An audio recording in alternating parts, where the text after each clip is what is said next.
Hello, dear listeners. Welcome to another Life History channel. I hope you are ready to sleep.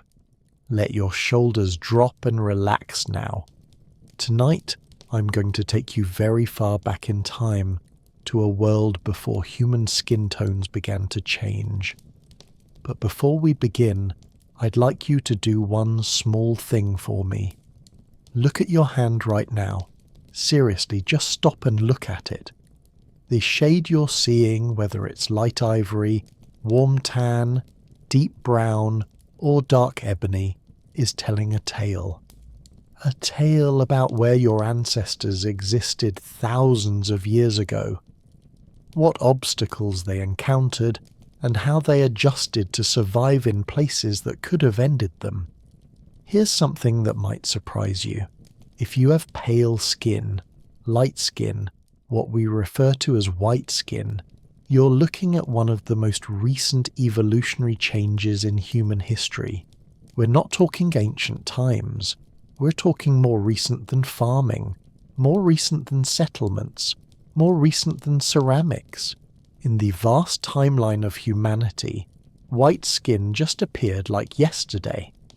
Every human living today, all 8 billion of us, had ancestors in Africa around 200,000 years ago, and every single one of those ancestors had dark skin. Dark brown, melanin-packed skin designed for powerful equatorial sunlight. That was the standard, the original, the foundation for what human skin appeared like. So what occurred? How did some humans end up appearing so dramatically different? Why do Swedish people look nothing like Nigerians when we're all the same species, all descended from the same African population? The answer isn't what you might expect. It's not about different races developing separately for millions of years. It's not about fundamental biological distinctions. It's about something way more intriguing. It's about desperate survival in hostile new landscapes, about the human body's remarkable ability to adjust, and about changes so dramatic they rewrote our DNA in just a few thousand years. If you're using this to fall asleep, perfect. That's precisely why I create these. So maybe subscribe and tell me where you are and what time it is. I love checking the comments and seeing Tokyo at dawn, London at lunch, Los Angeles at lights out, all watching the same tale unfold. Let's start. This is a tale about migration, about humans leaving the warm embrace of Africa and venturing into cold, dark places where the sun barely appeared. Places that should have eliminated them, and in a very real sense, those places were eliminating them until their bodies transformed. Until mutations, random and accidental, gave some people an advantage, a survival benefit so powerful that within a few thousand years, entire populations had transformed. The science behind skin shade turns out to be way more complex and fascinating than anyone realized until very recently. It's not just about one gene or one simple alteration. It's about multiple genetic mutations occurring in different populations at different times, all solving the same issue in slightly different ways. It's about vitamin D and folate, about rickets and birth complications, about mothers trying to keep their babies alive through brutal northern winters. And here's what makes this tale perfect for drifting off to sleep. It's not rushed. Evolution never is. We're going to travel slowly through 50,000 years of human history, following our ancestors as they spread across the globe, watching their skin gradually lighten in response to new sunlight conditions. We'll meet the specific people whose genetic mutations made pale skin possible. We'll discover why some populations became white, while others didn't, even though they lived at similar latitudes. We'll uncover the surprising role that farming played in accelerating these transformations. Most importantly, we'll understand what skin shade actually means and what it doesn't. Because here's the thing that modern genetics has proven beyond any doubt. The physical distinctions we can see between human populations, the things we've built entire systems of discrimination around, represent the tiniest fraction of our genetic code. We're talking about a handful of genes out of about 20,000. The vast majority of human genetic diversity exists within populations, not between them. But tonight, we're not here for sociology or politics. We're here for the tale, the actual scientific, archaeological, genetic tale of how humans became white. It's a detective story written in DNA pieced together by scientists over decades of painstaking research. And it's way more interesting than any simplified version you might have heard before. So get comfortable, relax your shoulders, let your breathing slow down. We're about to travel back in time to when all humans were dark and follow the journey that led some of them to transform into something new. A journey of survival, adjustment, and the incredible flexibility of the human body. The mystery written in your skin is about to be revealed. Before anyone was white, before anyone was pale, before skin shade became something humans even thought about, we were all dark. Every single one of us. Your ancestors, my ancestors, everyone's ancestors. Around 300,000 years ago, in the sun-baked landscapes of Africa, modern humans emerged. And they all had one thing in common: dark brown skin, rich in melanin, perfectly adapted to the environment that created them. This wasn't random. Evolution doesn't do random when survival is on the line. Dark skin was the solution to a very specific challenge. One that would eliminate you if you got it wrong. The African sun. Picture the world your earliest ancestors inhabited. Not the Africa of today, though parts of it remain similar, but the Africa of the Middle Pleistocene. Grasslands stretching to the horizon, broken by scattered acacia trees and rocky outcrops. The equatorial sun beating down with an intensity that's hard to comprehend if you've never experienced it. At noon, there's almost no shade. The sun is directly overhead and UV radiation pours down like an invisible fire. This is where humans evolved. Not in forests where thick canopies filter sunlight. Not in temperate zones where clouds provide regular relief. But in the open savannas of equatorial Africa, where our ancestors had left the trees behind and were learning to walk upright across exposed grasslands. That upright posture transformed everything. When our ape ancestors walked on all fours, most of their body surface was shaded by their own torso. The sun hit mainly their backs, and thick body hair provided additional protection. But when our ancestors stood up and lost most of their body hair, probably to improve cooling efficiency through sweating, they exposed massive amounts of skin directly to the sun. This created a crisis. UV radiation isn't just uncomfortable, it's destructive at the molecular level. It breaks chemical bonds. It damages DNA. Most critically for our ancestors, it destroys folate, a B vitamin absolutely essential for human survival. Folate does something remarkable. It protects DNA during cell division, especially during the rapid cell division that happens when embryos are forming. Without adequate folate, neural tubes don't close properly, spines don't form correctly, pregnancies fail. Even in adults, folate deficiency causes anemia, weakness, the inability to heal wounds properly. In the harsh environment of prehistoric Africa, folate deficiency was a death sentence. The African sun destroys folate. Studies show that just a few hours of intense UV exposure can degrade folate levels in the bloodstream by more than half. Now imagine you're an early human spending 12 hours a day outside hunting, gathering, traveling between water sources. Without protection, your folate reserves would be depleted constantly. Enter melanin, nature's perfect sunscreen. Melanin is a pigment produced by specialized cells called melanocytes in the deepest layer of your skin. It comes in different forms, but the most important for UV protection is eumelanin, the brown-black pigment that gives skin its darker tones.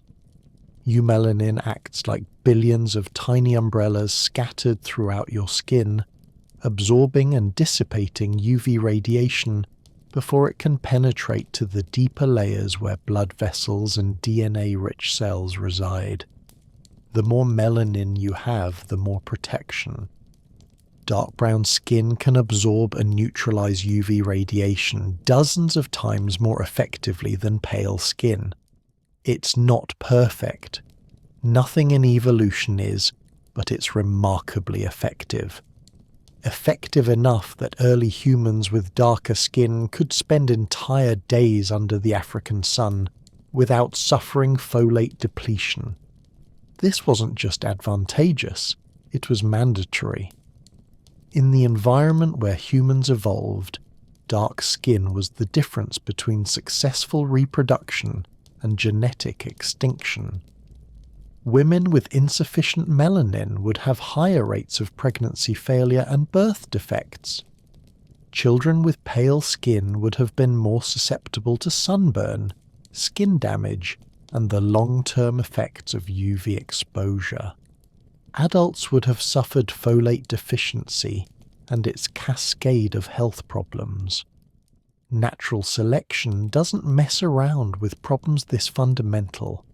Any genetic variation that increased melanin production would spread through the population rapidly. Within just a few thousand generations, basically nothing in evolutionary time, all humans living in equatorial Africa would have had dark skin. And they all did. Every single anatomically modern human who lived in Africa before the Great Migrations had dark brown skin. The genetic evidence is unambiguous. The variations in genes that control melanin production, the mutations that would later create lighter skin, none of them existed yet. Or if they did exist as random mutations, they were selected against, eliminated because they reduced fitness in the African environment. Think about what this means. For the first 240,000 years of modern human existence, maybe longer, skin shade wasn't variable. It wasn't a marker of different populations or different groups. Every human who looked at another human saw someone whose skin was roughly the same tone as their own. Dark skin wasn't a trait that needed explaining, it was just what humans looked like. Life in those early African populations was hard but manageable. Your ancestors weren't struggling against their environment. They were adapted to it. They could hunt during the heat of the day without suffering sun damage. They could gather plant foods in exposed areas without worrying about UV radiation, destroying essential nutrients in their bodies. Women could carry pregnancies successfully, producing healthy children with properly formed nervous systems. The archaeological evidence from this period shows humans thriving, not just surviving, but developing increasingly sophisticated technologies and social structures. They were making specialized tools, hunting large game, gathering diverse plant resources. They were creating art. At least by 100,000 years ago, and probably earlier, they were developing the complex social networks that would eventually allow them to spread across the entire planet. And through all of this, through all these advances in technology and culture, their skin remained consistently dark. Because in Africa, under that intense equatorial sun, dark skin was simply what worked. But skin shade does more than just protect folate. It's a balancing act, a compromise between competing needs. Because while UV radiation is dangerous, it's also essential. Humans need sunlight to produce vitamin D, a crucial nutrient for bone development, immune function, and dozens of other physiological processes. UV radiation hitting skin triggers a chemical reaction that synthesizes vitamin D. In equatorial Africa, this was never a challenge. The sun is so intense that even heavily pigmented skin produces adequate vitamin D. Your dark-skinned ancestors got all the vitamin D they needed despite the UV-blocking properties of their melanin. The sun was strong enough to penetrate even nature's best sunscreen. This is the key point. In the environment where humans evolved, dark skin represented the optimal balance. Maximum protection from UV damage, but still enough UV penetration to maintain vitamin D production. It was the Goldilocks solution. Not too much UV getting through, not too little, just right. Your earliest ancestors didn't think about any of this, of course. They didn't know about melanin or folate or vitamin D. They just lived under the African sun generation after generation, shaped by forces they couldn't see or understand. But those forces were real, and they were powerful. They wrote the first chapter of human skin shade in dark brown pigment. Then around 60,000 years ago, some of those dark-skinned Africans did something unprecedented. They left. Small groups, probably just a few hundred individuals at first, crossed from Africa into the Arabian Peninsula and beyond. They carried with them all the genetic and cultural adaptations that had made them successful in Africa, including their dark skin. They didn't know it yet, but they were carrying an adaptation that was perfect for Africa and increasingly problematic for everywhere else they were about to go. The tale of how human skin shade diversified, how some populations became pale while others remained dark, starts with this migration with dark-skinned people walking into environments where darkness itself would become a liability. But we're getting ahead of ourselves for now. Rest in this knowledge that the deepest, oldest human adaptation, the one we all carried for hundreds of thousands of years, was dark skin. Rich, melanin-filled, sun-adapted, dark brown skin. Before we were anything else, before we were diverse, before we were scattered across the world, we were all dark. All children of the African sun, all carrying the same protective pigment our ancestors needed to survive in the place where humanity was born. That darkness isn't a variation or a deviation. It's the original human condition, the foundation from which everything else emerged, and in its own way, that's beautiful.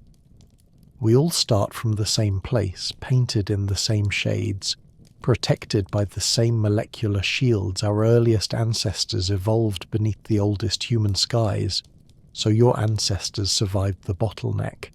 They made it through 70,000 years of near extinction. Their populations exploded, spreading across Africa, developing new technologies and complex social systems. For hundreds of thousands of years, they thrived in the continent where humanity was born. Then around 70,000 to 100,000 years ago, something remarkable occurred. A small group decided to leave. Not all humans, not even most humans, just a few hundred individuals who walked away from everything their ancestors had known and ventured into completely unknown territory. Why would anyone do this? Why leave Africa where humans had lived successfully for millions of years? Where the climate was familiar, where people knew which plants were edible and which animals were dangerous? The honest answer is we don't know for certain.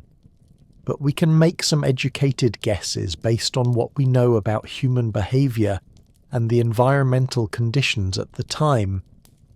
First, the climate was shifting again. Not catastrophically like during the bottleneck, but enough to matter. Africa was experiencing cycles of expansion and contraction in habitable zones. During wet periods, the Sahara would green up, becoming a grassland paradise full of lakes and rivers. During dry periods, it would contract back into the desert we know today. These cycles created a kind of pump effect. When conditions were favourable, populations would expand northward. When conditions deteriorated, they'd contract back south, but not always completely. Some groups would get stranded in refuges along the edges. Some would find ways to keep moving forward rather than retreating, and some would discover that the lands beyond Africa, while different, were also habitable. Second, human populations were growing. By 70,000 years ago, Africa probably held hundreds of thousands of people, maybe more. That might not sound like much compared to today's billions. But for hunter-gatherers who needed large territories to support each group, it was getting crowded. Competition for the best hunting grounds and gathering areas was intensifying. Young groups, especially young men looking to establish their own territories and families, would have felt the pressure. Moving into unexplored lands might have seemed less risky than fighting for increasingly contested resources at home. Third, humans had become really skilled at adapting to new environments. The descendants of the bottleneck survivors had been refining their survival skills for hundreds of thousands of years.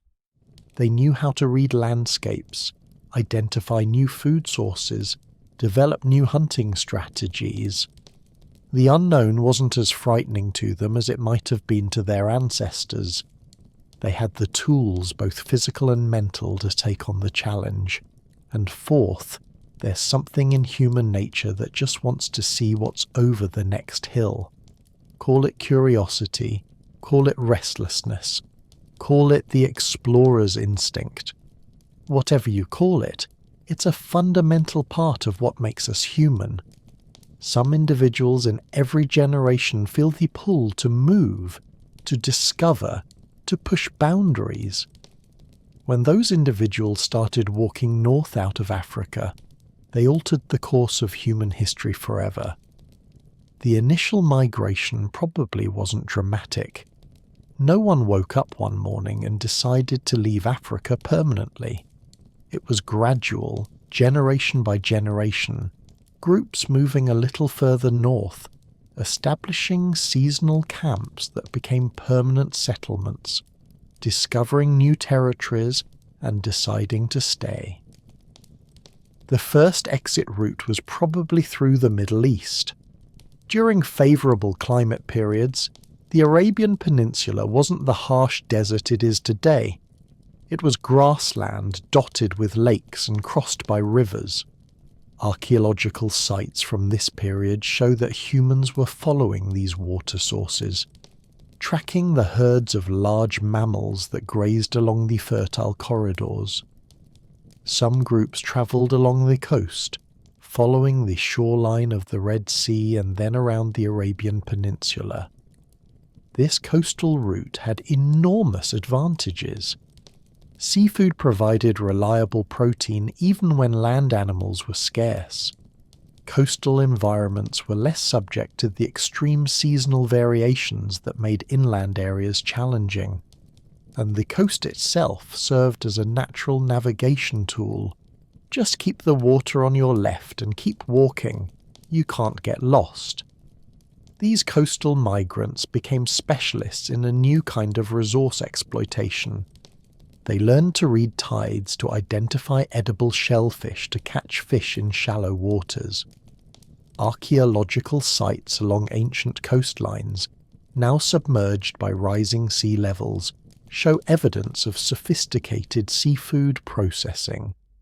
These weren't desperate refugees surviving on whatever they could find.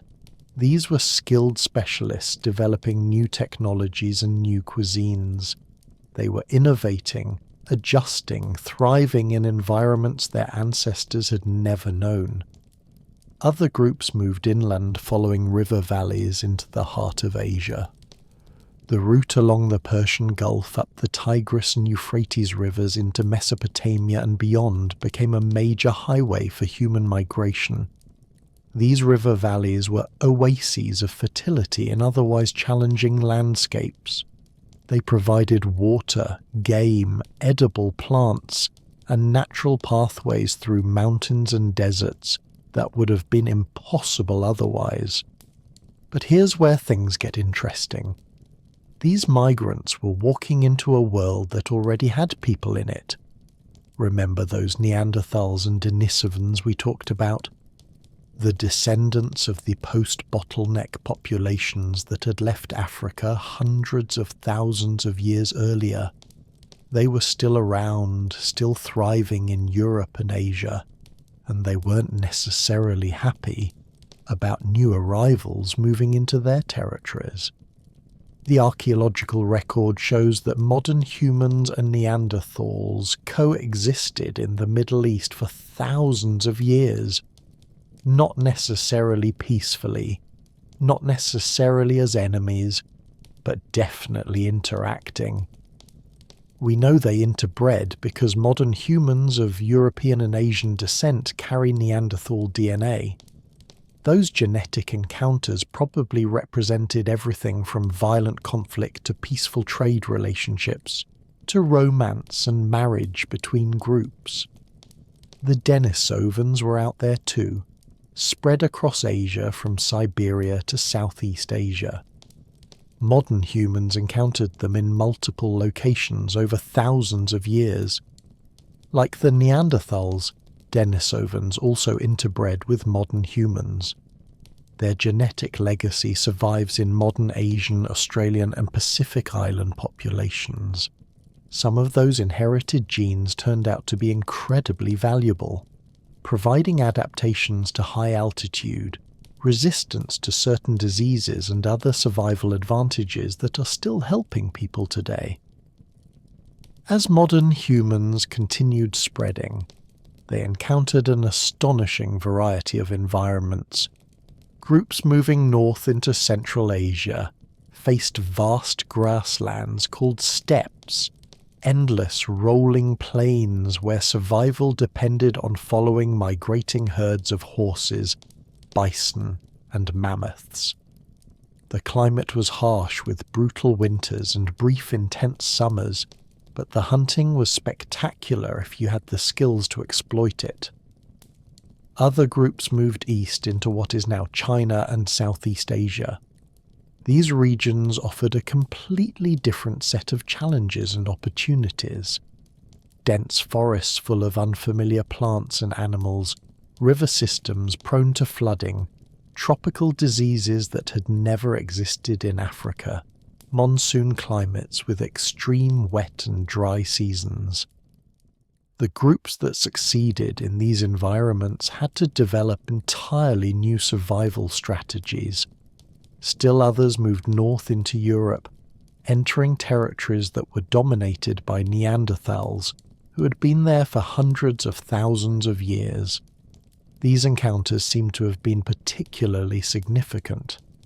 The archaeological record shows that modern humans and Neanderthals lived in close proximity in places like the Middle East and Southern Europe for thousands of years. They used similar tools, hunted similar prey, even seemed to share some cultural practices. But something about modern humans gave them an edge. Maybe it was slightly better communication abilities. Maybe it was more flexible social structures that allowed larger groups to cooperate. Maybe it was just luck being in the right places when climate conditions shifted. Whatever the reason, modern humans gradually expanded while Neanderthals contracted.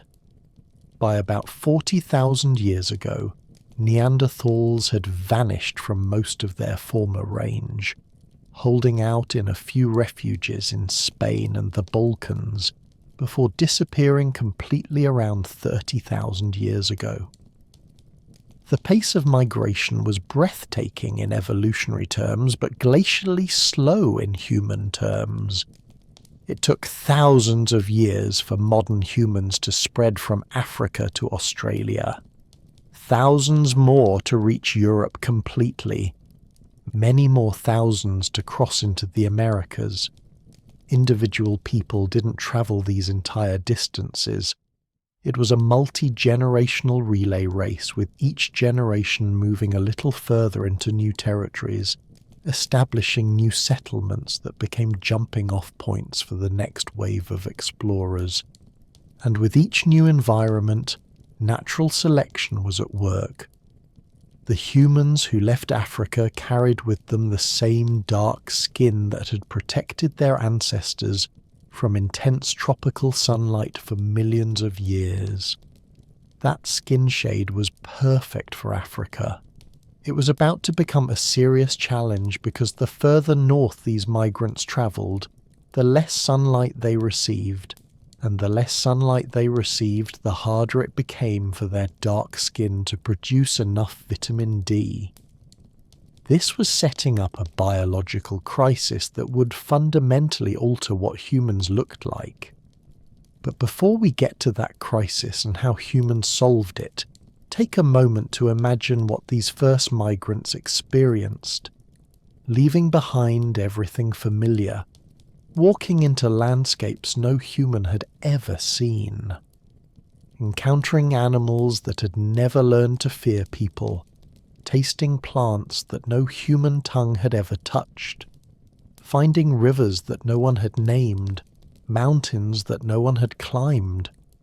Every day brought something new.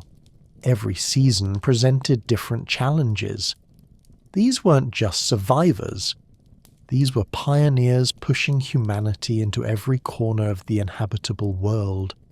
And they were still transforming, still evolving, still adapting to whatever challenges their new homes presented.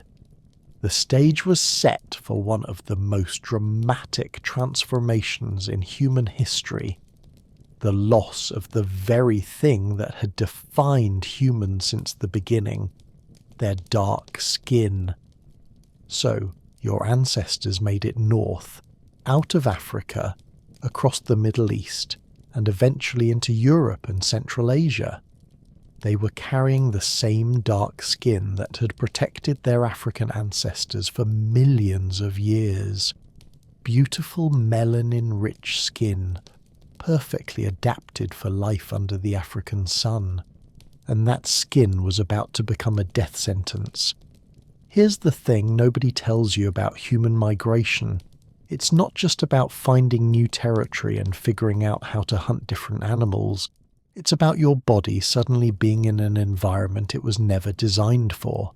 And for dark-skinned humans moving into northern latitudes, the most critical challenge wasn't the cold, wasn't the different food sources, wasn't even the Ice Age megafauna.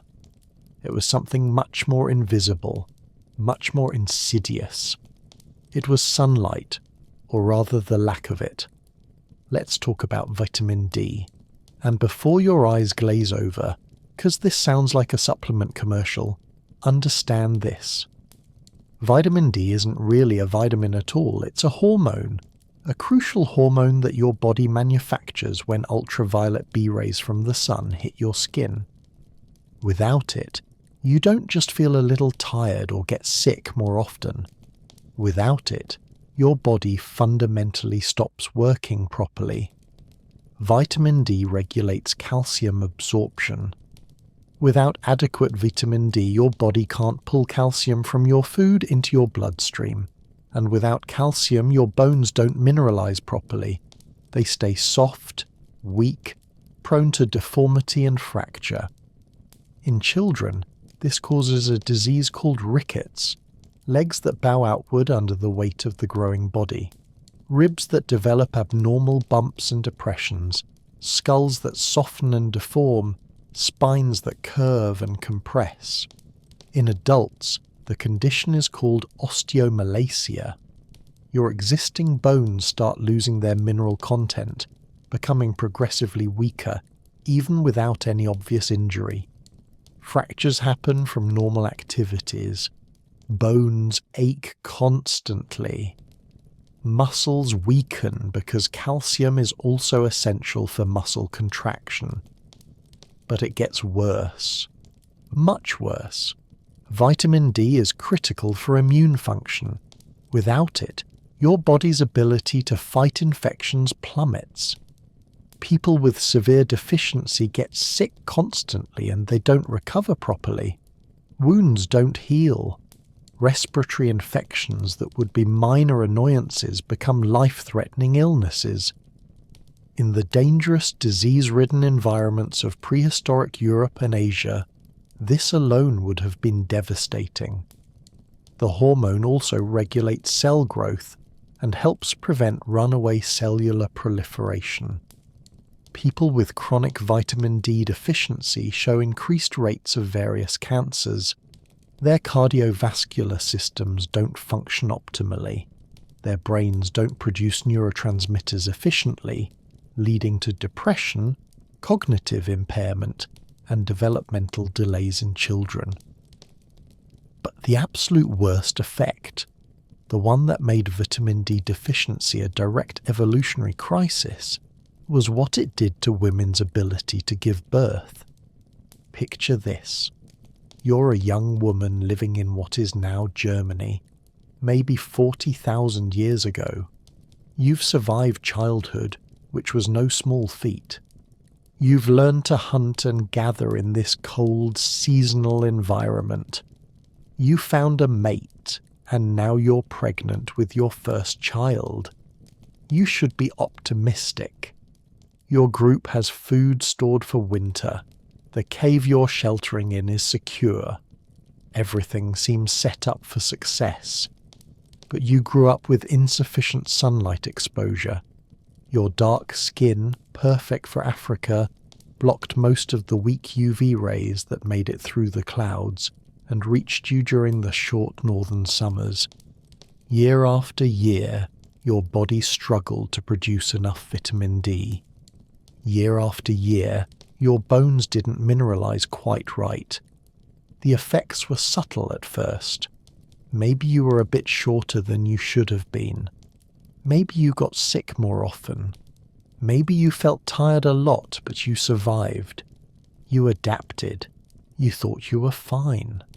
Then you go into labor and your pelvis, which developed without adequate vitamin D during your childhood and adolescence, isn't shaped right. Rickets had deformed it just enough. The birth canal is too narrow. The bones positioned at slightly wrong angles. The baby can't pass through. In the modern world, this means a C-section. In prehistoric Europe, this meant death. Both mother and child gone. All because of sunlight and melanin and a mismatch between the two. This wasn't rare. This wasn't an occasional tragedy. Archaeological evidence from early northern populations shows high rates of pelvic deformities consistent with childhood rickets. Skeletal remains show the telltale signs: bowed legs, deformed ribs, bone abnormalities that would have made childbirth extraordinarily dangerous. Here's what makes this absolutely brutal. The women who died this way were the healthy ones. They were the ones who survived childhood, who made it to reproductive age, who found mates and successfully conceived. They did everything right. And then their skeleton, shaped by years of vitamin D deficiency, killed them during the most fundamental biological process of all. The math was devastating.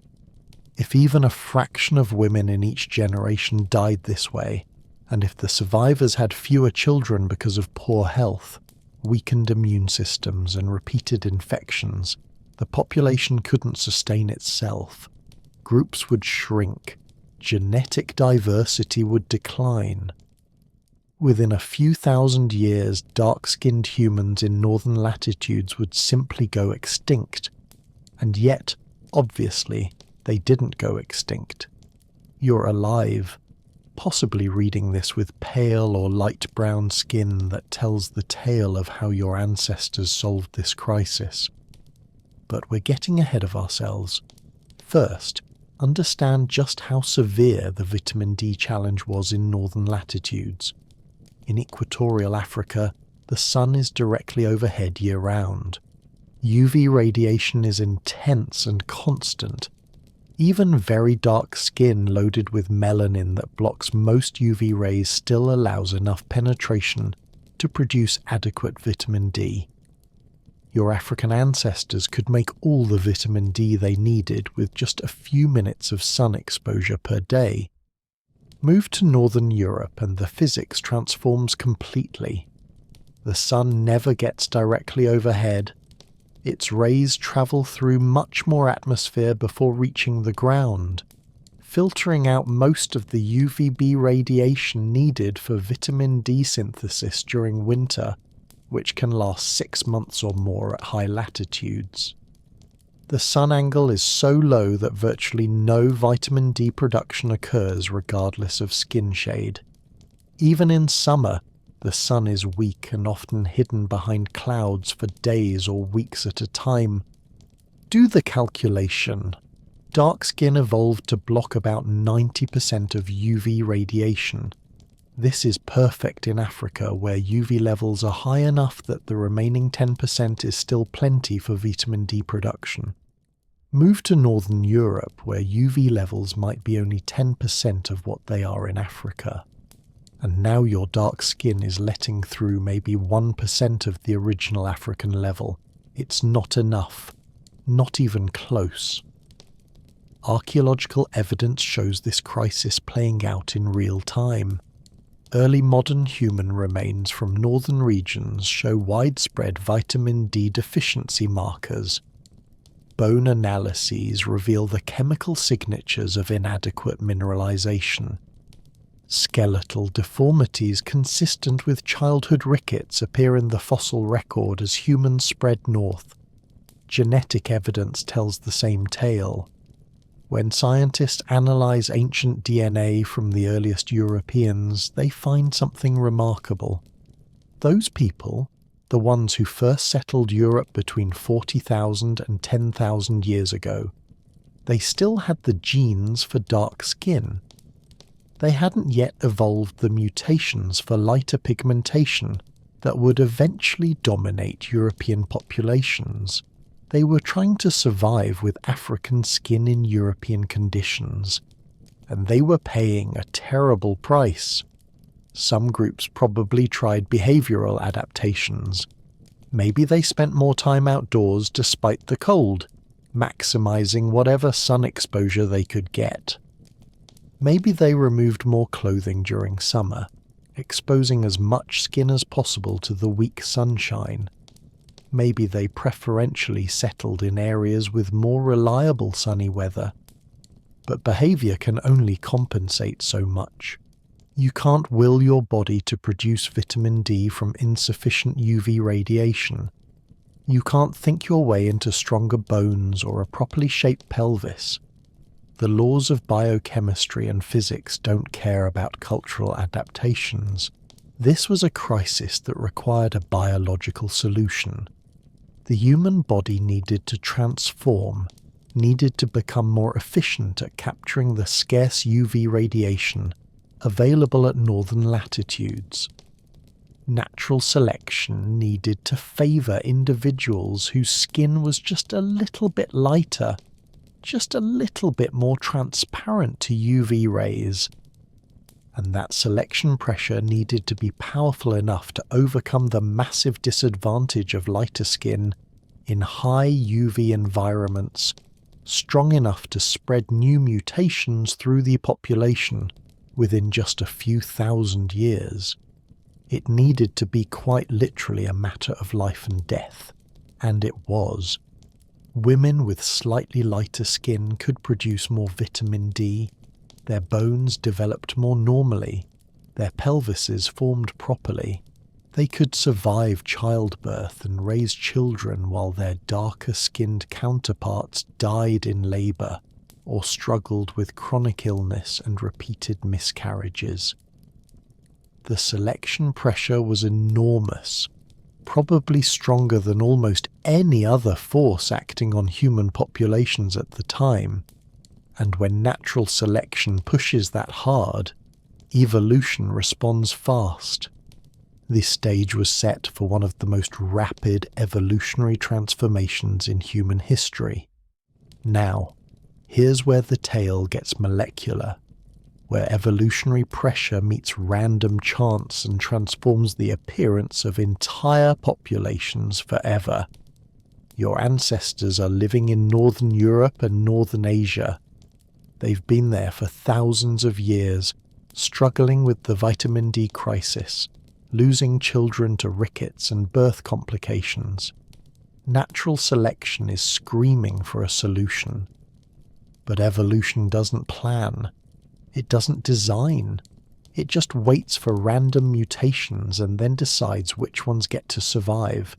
And then in some individual whose name we'll never know, in some group whose location we can only guess at, a copying error occurred. Deep in the genetic code, in a gene called SLC24A5, a single letter transformed. One nucleotide out of 3 billion, the molecular equivalent of a typo in an encyclopedia. This gene codes for a protein involved in melanin production, the pigment that makes skin dark. And this one tiny alteration, this single letter substitution, reduced melanin production by about 30 to 40%. The person born with this mutation would have been noticeably lighter than their parents, not white like modern Northern Europeans, but distinctly paler, different enough to be remarkable in a population where everyone else was dark brown or black.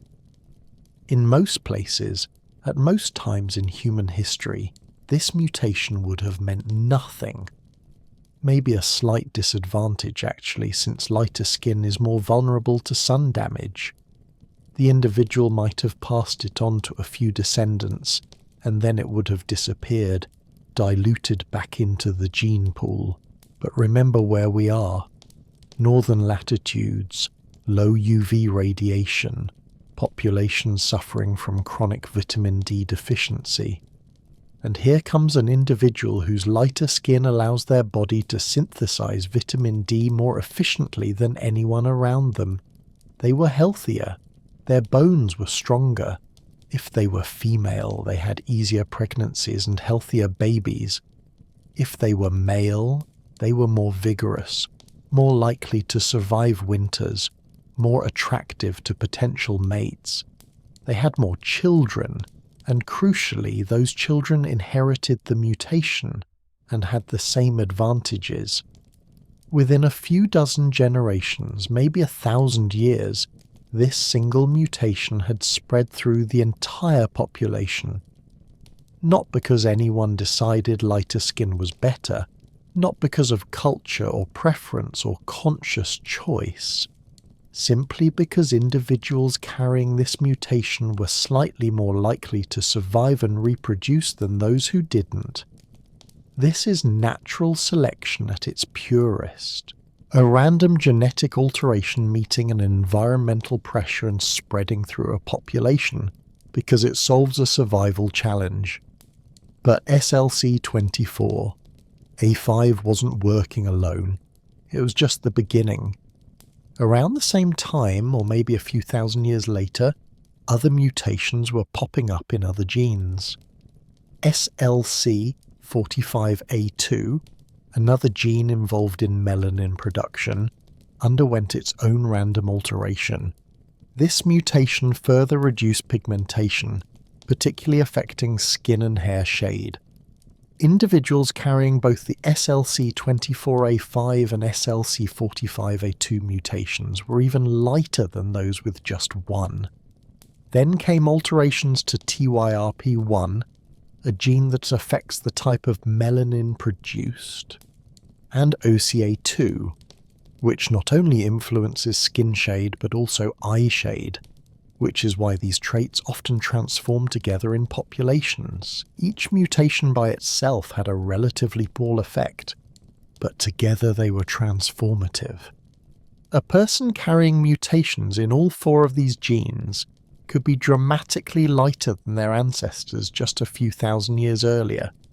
And here's what's really wild. These mutations didn't all occur in the same place or at the same time.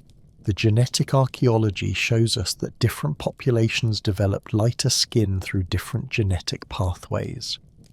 The mutation in SLC24A5 that's common in Europeans is almost completely absent in East Asian populations. But East Asians also have light skin. They got there through different mutations in different genes, particularly in OCA2 and other pigmentation genes we're still identifying. This is convergent evolution. Two separate populations facing similar environmental pressures, evolving similar solutions through completely different genetic alterations. It's like two engineers solving the same challenge with different tools. The result looks similar, but the mechanism is entirely different. This tells us something profound. The shift to lighter skin in northern populations occurred independently, multiple times, in multiple places. It wasn't a single event that spread around the world. It was a universal response to the same environmental pressure. Evolution finding the same solution again and again because it worked. Now, let's talk about timescales, because this is where the tale gets really interesting. These mutations are recent, shockingly recent in evolutionary terms. The SLC24A5 mutation that's nearly universal in modern Europeans shows signs of positive selection starting only about 10,000 to 20,000 years ago. Some estimates put it even more recently, perhaps as little as 6,000 to 8,000 years ago. Think about what this means. 20,000 years ago, even the populations living in northern Europe probably still had relatively dark skin. Not as dark as equatorial Africans may be, but much darker than modern Europeans. The pale skin we associate with northern Europeans today is a very recent innovation, newer than pottery, newer than agriculture in many regions, newer than most of the major human migrations. We have physical evidence supporting this timeline. The oldest intact European genome we've sequenced from a man who lived in Spain about 7,000 years ago shows he had dark skin and blue eyes, a combination that seems strange to us today but was probably common in ancient Europe. He carried the genes for blue eyes which had evolved earlier, but not yet the mutations for pale skin. This means skin shade transformed faster than almost any other human trait we can measure. Within just a few hundred generations, populations went from dark brown to pale. That's evolutionary lightning speed. Why so fast? Because the selection pressure was intense. In northern latitudes with limited sunlight, the vitamin D crisis wasn't just making life uncomfortable, it was eliminating people. Specifically eliminating pregnant women and young children at rates high enough to create massive evolutionary pressure. Any mutation that improved vitamin D synthesis, even slightly, provided enormous survival advantages. Individuals carrying these mutations might have had 10, 20, maybe 30% higher reproductive success than those without them, over just 100 generations. That kind of selection pressure can completely transform a population's appearance. But here's what really matters. What you need to understand as you drift off to sleep tonight: these alterations involved a tiny number of genes. Current research suggests that the vast majority of skin shade variation in modern humans is controlled by somewhere between 15 and 30 genes. Probably fewer than 20 account for most of the visible distinctions. Out of approximately 20,000 genes in the human genome, maybe 20 control skin shade. That's 0.1%. 0.1% of your genetic code determines whether you have dark skin or light skin. Put another way, a person with very dark skin and a person with very pale skin are genetically identical at 99.9% of their genes. The visible distinction that seems so significant, that has caused so much social division and conflict throughout history, is the result of tiny tweaks to a microscopic fraction of the human genome. These are superficial adaptations, literally superficial, affecting only the surface of the body.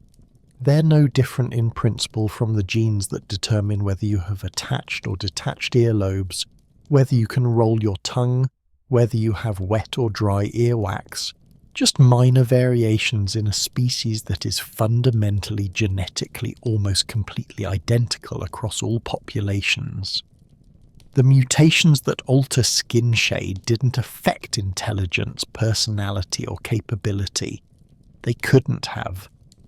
Those traits are controlled by thousands of genes working in complex networks. You can't transform them with a handful of mutations affecting pigment production in skin cells. What transformed was melanin production, nothing more. A simple biochemical adjustment to a single physiological system made necessary by alterations in UV radiation exposure. An evolutionary adaptation as straightforward and uncomplicated as developing darker fur in forest animals, or lighter feathers in Arctic birds. But unlike those animals, humans built entire social hierarchies around these superficial variations. We created categories, invented meanings, constructed elaborate mythologies to explain distinctions that were actually just simple adaptations to sunlight levels. We turned a minor biochemical adjustment into something we imagined was profound and fundamental. The genetics tells a different tale. It says these alterations were recent, superficial, and evolved independently in multiple populations through different mutations. It says skin shade is one of the least important ways that humans vary. It says we've been fighting for thousands of years over something that matters genetically speaking about as much as eye shade or hair texture. As those mutations spread through northern populations, they were simply solving a challenge, making it possible for humans to survive and thrive in low-light environments where their ancestors' darker skin had become a liability. Nothing more, nothing less. But the tale wasn't quite finished, because something else was about to occur that would accelerate these transformations even faster, spreading pale skin across northern populations in just a few thousand years. Something that would transform human society and unexpectedly human appearance along with it. The agricultural revolution was coming, and it was about to alter everything, including the shade of human skin. But then everything transformed again. And this time it wasn't climate. It wasn't migration. It was something humans did to themselves completely by accident. Around 10,000 years ago, in a handful of locations scattered across the globe, people made a decision that would transform our species forever. They stopped hunting and gathering. They started farming. Now this sounds like progress, right? The agricultural revolution, civilization, settlements, writing, everything we associate with human advancement came from this moment. And it's true. Agriculture allowed human populations to explode.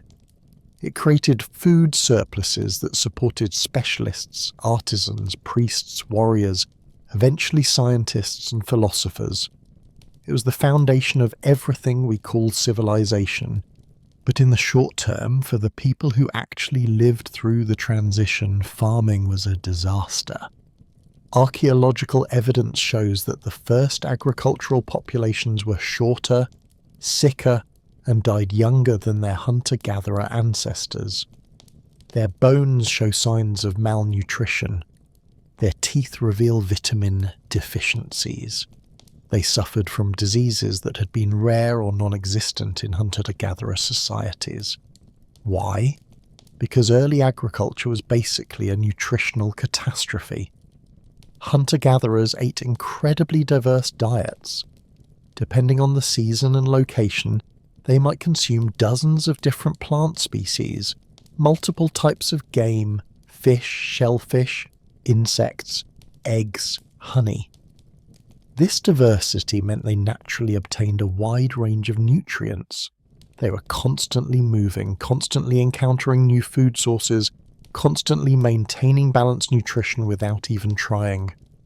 Most importantly for our tale, hunter-gatherers in northern latitudes had reliable sources of vitamin D in their diets. Fish, especially fatty fish like salmon and mackerel, are packed with vitamin D. So are fish eggs and fish liver. Seal meat and seal oil, staples for Arctic populations, contain massive amounts of vitamin D. Land animal livers, particularly from game like elk and reindeer, provide substantial amounts too. Even bird eggs contain decent quantities. Hunter-gatherers in places like Scandinavia could survive with relatively dark skin because they were eating vitamin D.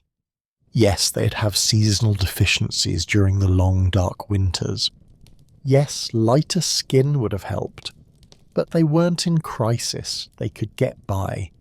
Their children might not have optimal bone development, but they'd survive. Then came farming, and suddenly this dietary safety net vanished. The first agricultural populations didn't farm everything. They couldn't. Agriculture emerged independently in different regions, and in each place people domesticated whatever plants grew best in their local environment. In the Middle East it was wheat and barley. In China, rice and millet. In Mesoamerica, corn and beans. In Africa, sorghum and yams. But here's what's crucial.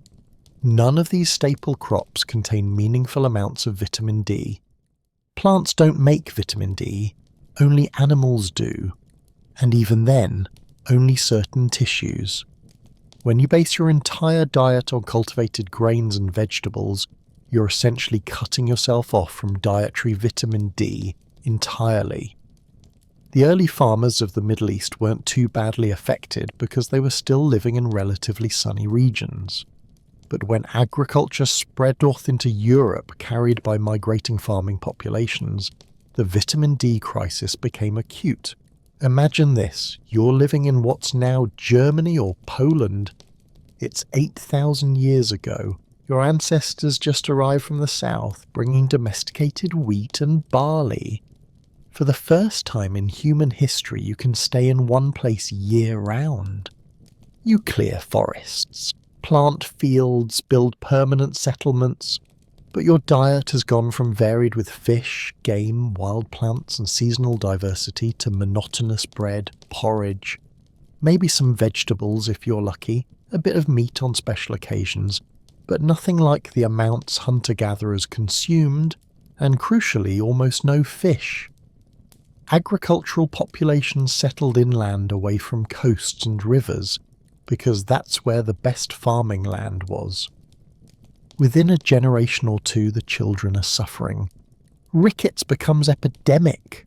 You're watching kids grow up with bent legs, deformed spines, weakened bones that fracture easily. Mothers are dying in childbirth because their pelvis is never developed properly. Infants are dying from seizures caused by calcium deficiency. And remember, you're living at 50 degrees north latitude. In winter, the sun barely gets above the horizon. Even when it's out, it's too weak to trigger vitamin D synthesis in dark skin. You might get adequate sun exposure for 3 or 4 months per year. That's it. Under these conditions, the selective pressure for lighter skin didn't just increase, it exploded. This wasn't gradual anymore. This was a crisis occurring in real time. Women with slightly lighter skin could synthesize vitamin D more efficiently. Their children had stronger bones. Their daughters survived childbirth more often. Their grandchildren were more numerous. The genetic evidence shows exactly what you'd expect from this kind of intense natural selection. The genes associated with light skin in Europeans, particularly the variants in SLC24A5 and SLC4502, show what geneticists call signatures of recent positive selection. These are genes that swept through European populations incredibly quickly, far faster than random genetic drift would predict. We can actually calculate how fast. Based on the prevalence of these variants in modern populations and the rate of genetic alteration, researchers estimate that light skin genes went from rare to nearly universal in European farming populations in just 3,000 to 5,000 years. That's maybe 150 to 250 generations. In evolutionary terms, that's not alteration, that's a transformation. But here's what makes this tale even more fascinating. We know this occurred because we can compare the genomes of ancient Europeans from different time periods. Thanks to improvements in ancient DNA extraction, researchers have sequenced DNA from European skeletons, ranging from 40,000 years ago to just a few centuries ago. And what they found was stunning. European hunter-gatherers, the people who lived in Europe before agriculture arrived, were dark-skinned. Not African dark necessarily, but significantly darker than modern Europeans. A famous example is Cheddar Man, a hunter-gatherer who lived in Britain about 10,000 years ago.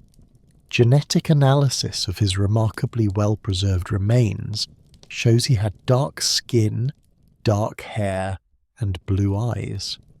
That combination looks unusual to us now, but it was probably common among pre-agricultural Europeans. These people had been living in Europe for thousands of years. Some of their ancestors had been there since the initial human migrations 40,000 years ago. They had had plenty of time to evolve lighter skin if there was strong selective pressure for it. But they hadn't because they didn't need to. Their fish-rich diets provided adequate vitamin D.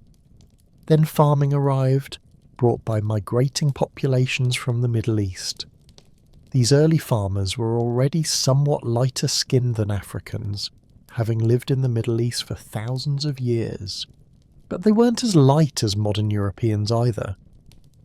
The really dramatic skin lightening occurred after they reached northern Europe, and their vitamin D-rich foods disappeared from their diets. The genetic evidence shows that modern Europeans are a mixture of 3 ancestral populations.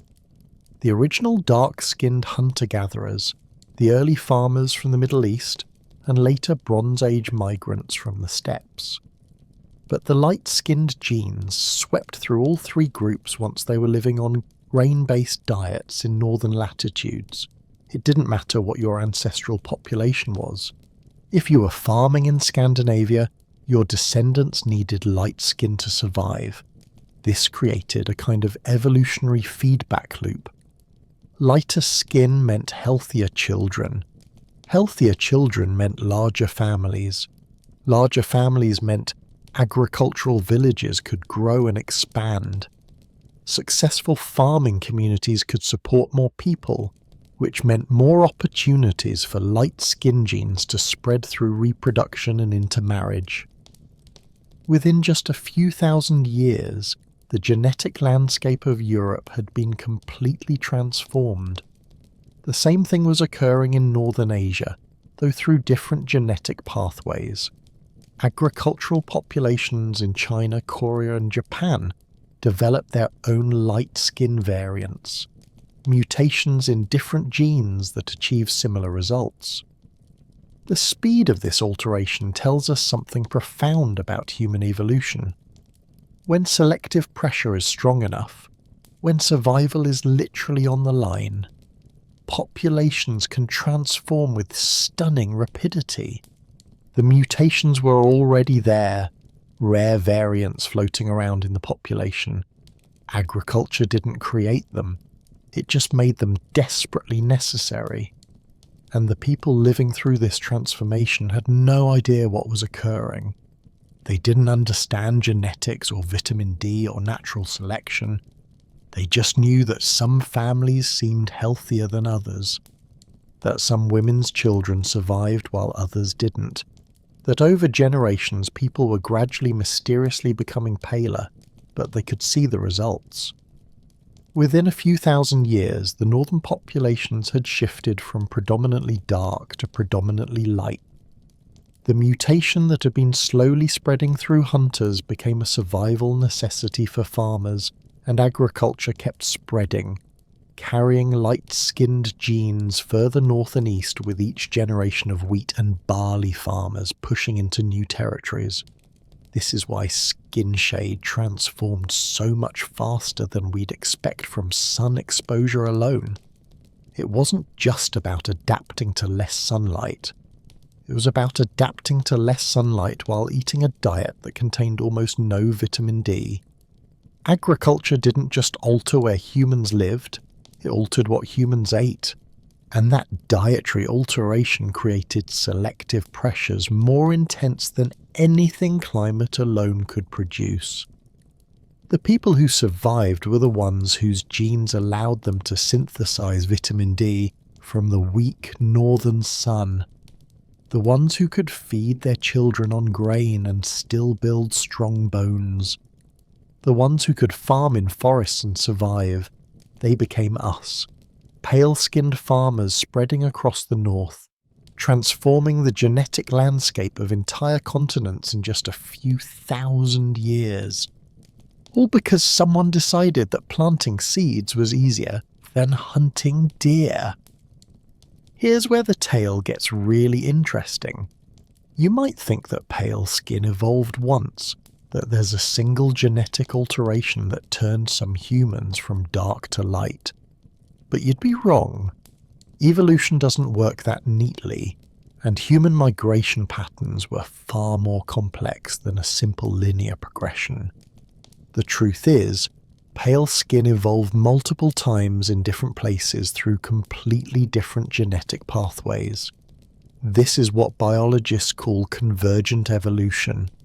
The same solution arising independently in response to the same challenge. Like how wings evolve separately in birds, bats, and insects. Similar outcome, completely different mechanisms, the same environmental pressure, low UV radiation was selecting for lighter skin across multiple human populations. But the genetic mutations that created that lighter skin were different in almost every case. Let's start with the population you probably think of first, the Europeans. When modern humans first arrived in Europe around 45,000 years ago, they encountered a landscape unlike anything their ancestors had ever experienced. Long winters with barely any sunlight. Short summers where the sun hung low in the sky even at noon. Cloud cover that could last for weeks. And remember, these weren't just any humans. These were people whose ancestors had been perfecting dark skin in Africa for hundreds of thousands of years. They carried multiple genes that produced high levels of melanin, genes that had kept their ancestors safe from UV damage for millennia. But now those genes were eliminating them. Not quickly, not obviously, but generation by generation, women who couldn't produce enough vitamin D struggled to give birth. Children whose bones didn't mineralize properly died in infancy or grew into adults too weak to hunt effectively. The selection pressure was intense and immediate. Within a few thousand years, mutations that reduced melanin production began spreading through European populations.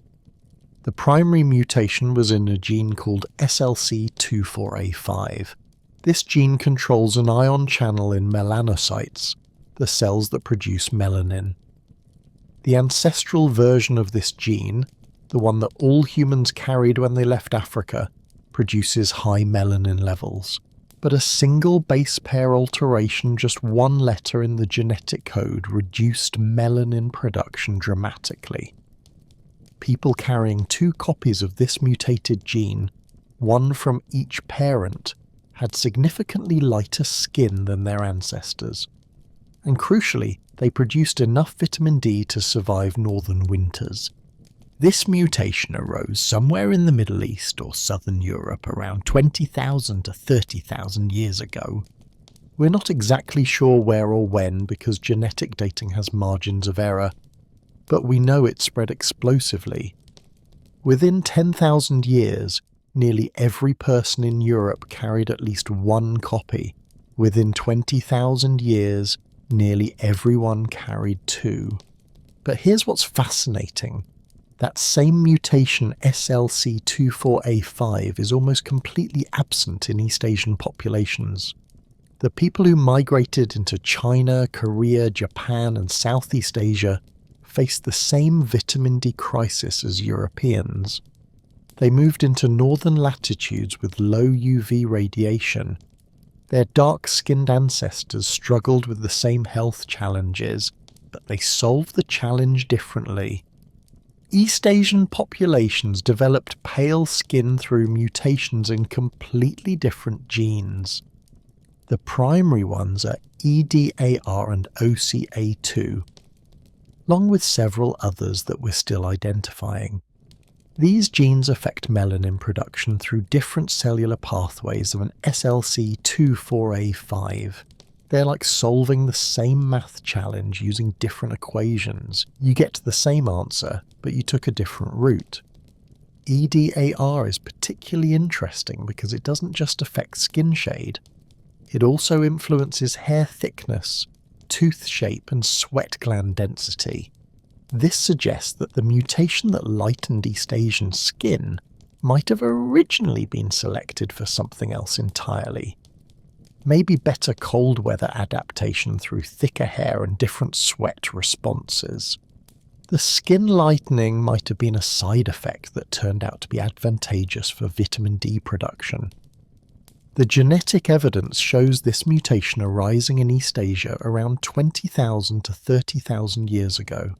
Roughly the same time frame as the European mutations, but completely independently. 2 populations separated by thousands of miles, both evolving paler skin through different genetic mechanisms in response to the same environmental pressure. But evolution doesn't follow simple rules, and human skin shade doesn't fall into neat categories. Some populations thoroughly disprove the simple equation of northern latitude equals pale skin. Consider the Inuit peoples of the Arctic. They live at some of the highest latitudes on Earth. Parts of Greenland, northern Canada, and Alaska barely see the sun for months during winter. By all logic, they should have evolved the palest skin of any human population, but they didn't. Traditional Inuit populations maintained relatively dark skin, despite living in one of the lowest UV environments on the planet. For decades, this puzzled researchers. It seemed to violate everything we knew about skin shade evolution. Then geneticists figured out the answer. It wasn't written in their skin, it was written in their diet. The Inuit ate almost exclusively animal products. Seal meat, whale blubber, fish, caribou, and these foods, particularly marine mammals, are extraordinarily rich in vitamin D. A diet heavy in seal and whale provides more vitamin D than most humans could ever synthesize through sun exposure. The Inuit didn't need pale skin because they were getting vitamin D through their food. The selection pressure that drove skin lightening in European and East Asian populations simply wasn't present. They could maintain darker skin, which might have actually provided advantages in their environment. better protection against UV radiation reflecting off snow and ice, reduced risk of frostbite since melanin helps regulate heat retention in skin, without the life or death pressure to produce vitamin D through skin synthesis. There was no evolutionary reason to develop pale skin. They solved the northern vitamin D challenge through culture and diet, rather than through genetic adaptation.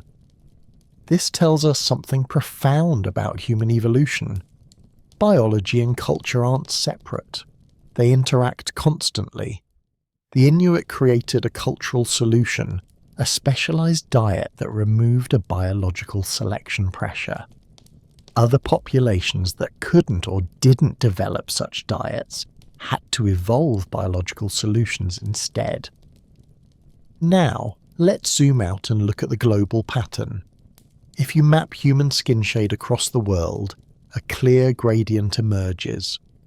At the equator, where UV radiation is strongest year-round, populations maintain the darkest skin.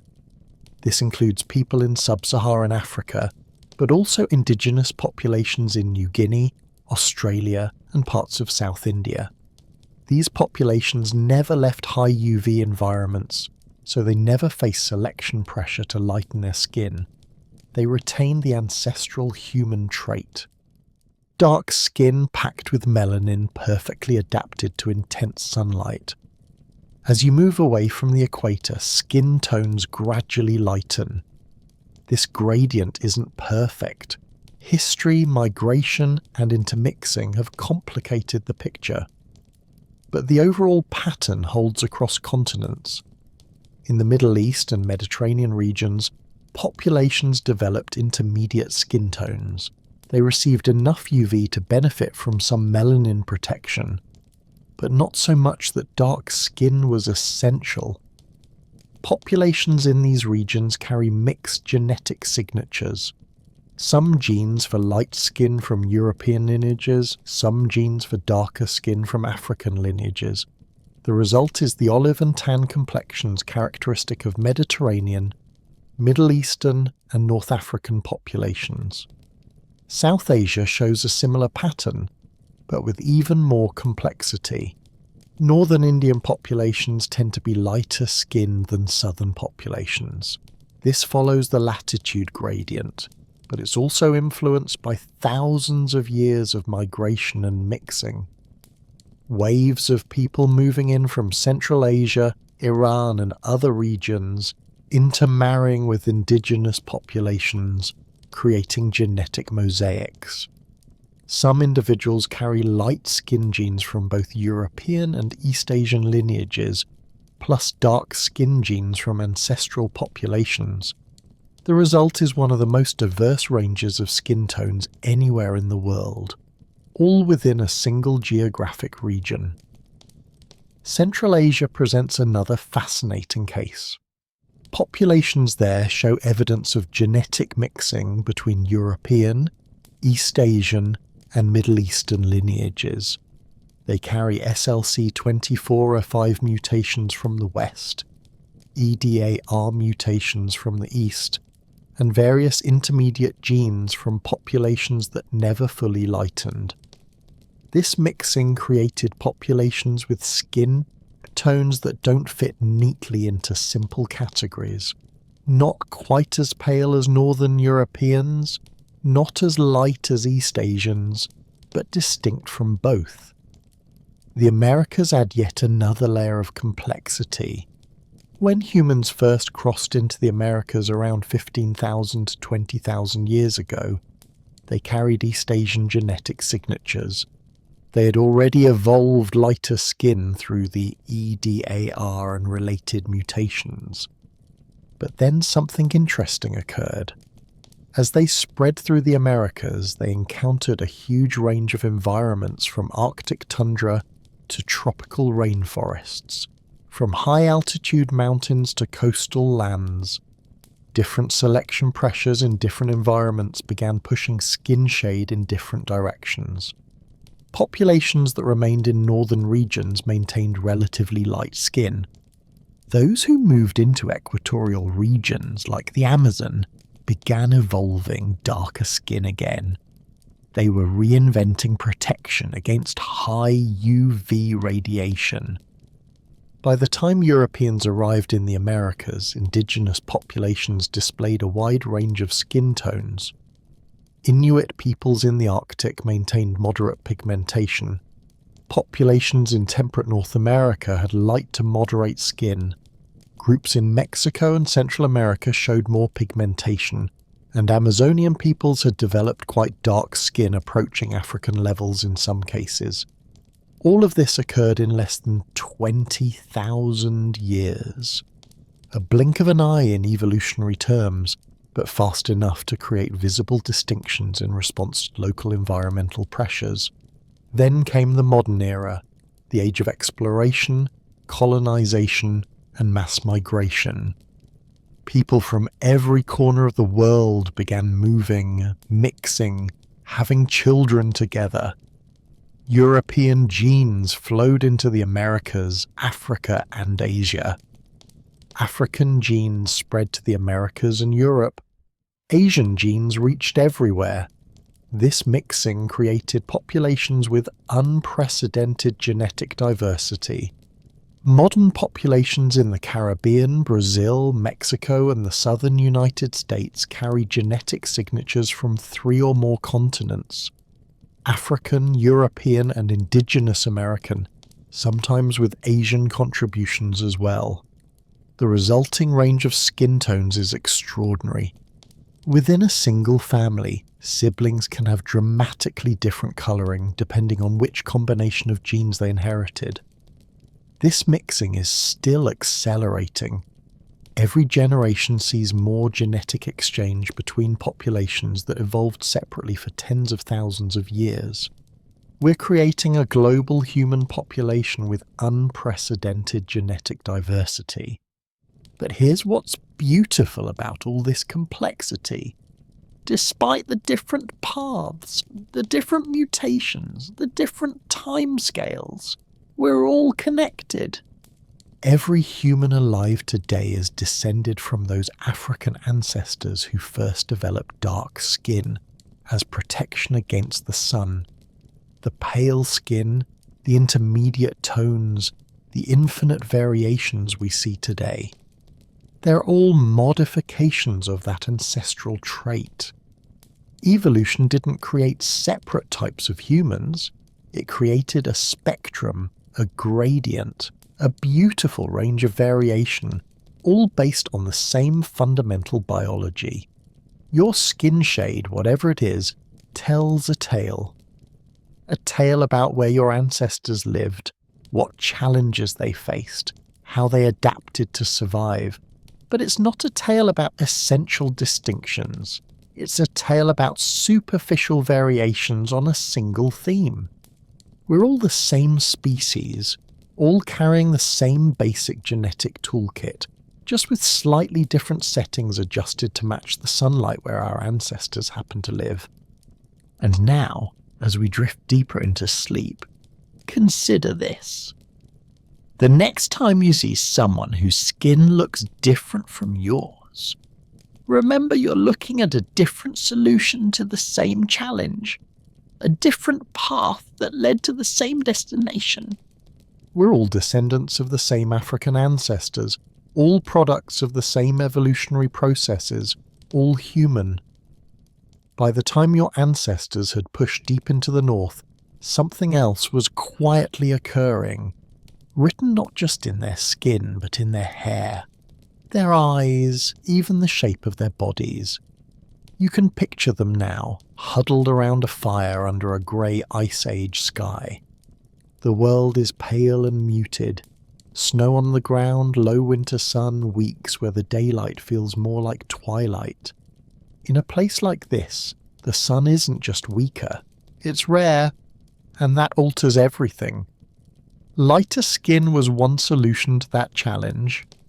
You already know the tale. Less pigment lets in more UV. More UV means more vitamin D. More vitamin D means stronger bones. healthier pregnancies, fewer children born with fragile skeletons that couldn't survive.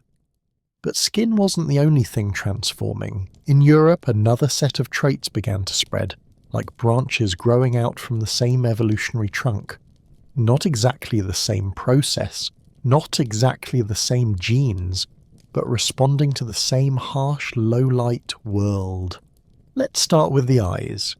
If you could have walked into Ice Age Europe 50,000 years ago and looked closely at the people you met, most of them probably would still have had dark eyes, brown like the soil after rain, brown like their African ancestors. But slowly in some families, a tiny alteration appeared. One letter in their DNA at a region called OCA, 2-HERC, 2 shifted. It didn't break anything. It just dialed down the amount of brown pigment in the iris.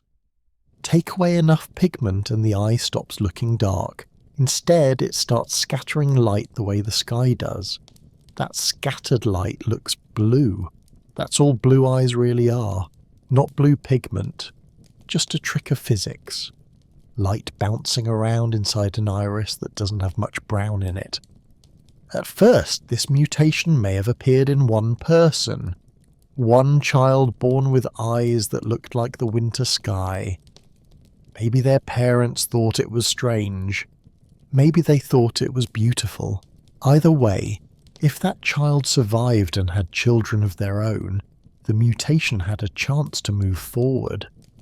Did blue eyes evolve for a reason, or were they just a side effect of something else?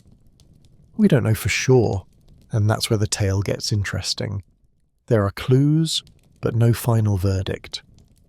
Some scientists think that as the skin became lighter to help with vitamin D, the genes that controlled pigment in other parts of the body, like the eyes, got pulled along for the ride, a sort of genetic hitchhiking. The mutation in the OCA 2-HERC2 region might have spread because it happened to sit near other useful alterations being selected for in the harsh northern light. Others suggest that once blue eyes appeared, they might have been favoured socially. In small Ice Age bands where everyone knew everyone, something unusual could stand out. Maybe a rare eye shade became a marker of identity, a trait that made a face easy to remember, a person more interesting as a partner. Sexual selection layered on top of natural selection. The truth is, it could have been both. A mutation that drifted in on the tide of skin lightening and then stayed because for whatever cultural or psychological reason, people who had it ended up leaving more children. And it wasn't just blue. As more pigment-related genes drifted and mutated in low UV environments, you start getting a whole spectrum of eye shades. Green, hazel, grey, eyes that transform in different light, eyes that seem to hold the shades of the landscape itself. Forest, sea, storm clouds.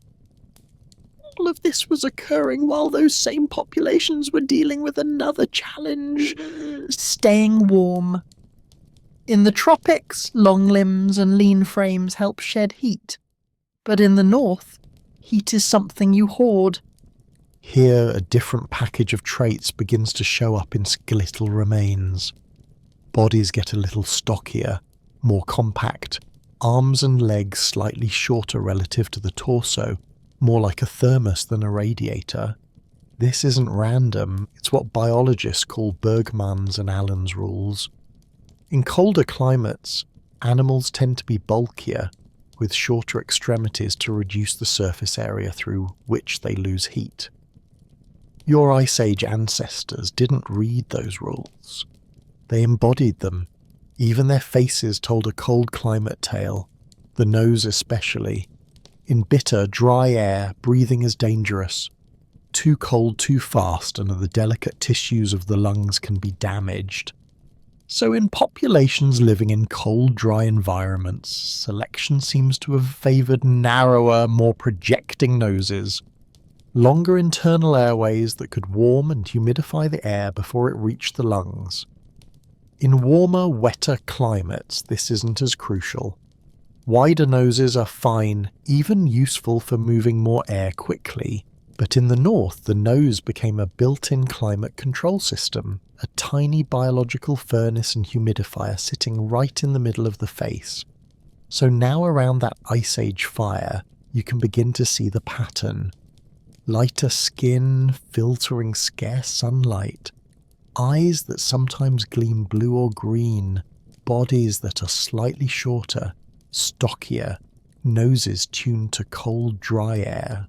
These traits didn't always appear together.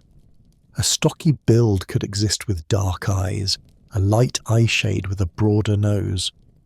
Evolution isn't a tidy designer, it's a tinkerer. Different genes on different chromosomes transforming at different times under overlapping but not identical pressures. But because these traits all made sense in similar environments, they often travelled through the same populations, not as a single northern race, but as a loose bundle of adaptations, what you might call a northern package. Hair joined in too. In high-latitude Europe and parts of Western Eurasia, new hair shades began to appear. Just as with eyes, the alterations were about pigment, this time melanin in the hair shaft. A mutation here in a gene like MC1R, and the balance between two types of melanin shifts. Less of the very dark eumelanin, more of the reddish pheomelanin, and suddenly someone is born with hair the shade of embers rather than coal. Red hair. Alter the balance another way. Lessen pigment overall and hair becomes honey-coloured, then truly blonde. Fine, pale hair catching the low sun like straw, like the last light before winter dusk. These shades probably began as rare accidents, just like blue eyes. Do they have a clear survival advantage? Maybe, maybe not. In places with very weak sunlight, less pigment in the hair and skin might have slightly improved vitamin D production. But many researchers think the tale here leans more towards sexual selection. Unusual traits standing out in small populations where every face is familiar and distinction can become desirable. Imagine a world with no artificial lights, no screens, no neon signs. The brightest, most colourful thing you see all winter might be another human being. In that world, have the shade of autumn leaves or eyes the shade of ice on a deep lake might have felt almost magical. And once a trait becomes desirable, even for purely social reasons, evolution pays attention. People who carry those traits might have more mates, more surviving children, and slowly over thousands of years, those once rare mutations become common in certain regions. But it's important to remember none of this was inevitable. In East Asia, for example, skin also lightened under northern skies, but the specific genetic pathways were different. Different mutations, same overall outcome. A new solution to the same challenge. Eye shade there mostly stayed dark. Hair stayed black in most populations. The northern package looked different depending on which branch of humanity you were looking at and which particular mutations happened to arise and spread. That's the deeper pattern behind all of this. You're not looking at one simple tale where north equals pale, south equals dark. You're looking at dozens of overlapping tales. Climate sculpting bodies, diet sculpting skin, culture and attraction sculpting hair and eyes. Different human groups in different places solving the same challenges with different genetic tools. Every trait we've talked about, eye shade, hair shade, body shape, nose structure, is controlled by many genes. Each gene can have multiple versions. Each version can be nudged by selection, reshuffled by sexual choices, or simply drift through a small population by chance. So when you look around the modern world and see a red-haired person from Ireland, a blonde-haired child from Sweden, a brown-eyed farmer from China, a dark-skinned herder from Sudan, What you're really seeing is one species that has tried out hundreds of slightly different solutions to the same basic challenges. How do we stay warm? How do we protect ourselves from the sun? How do we get the vitamins we need? How do we choose each other? Underneath it all, the same bottlenecked, crisis-tested human brain.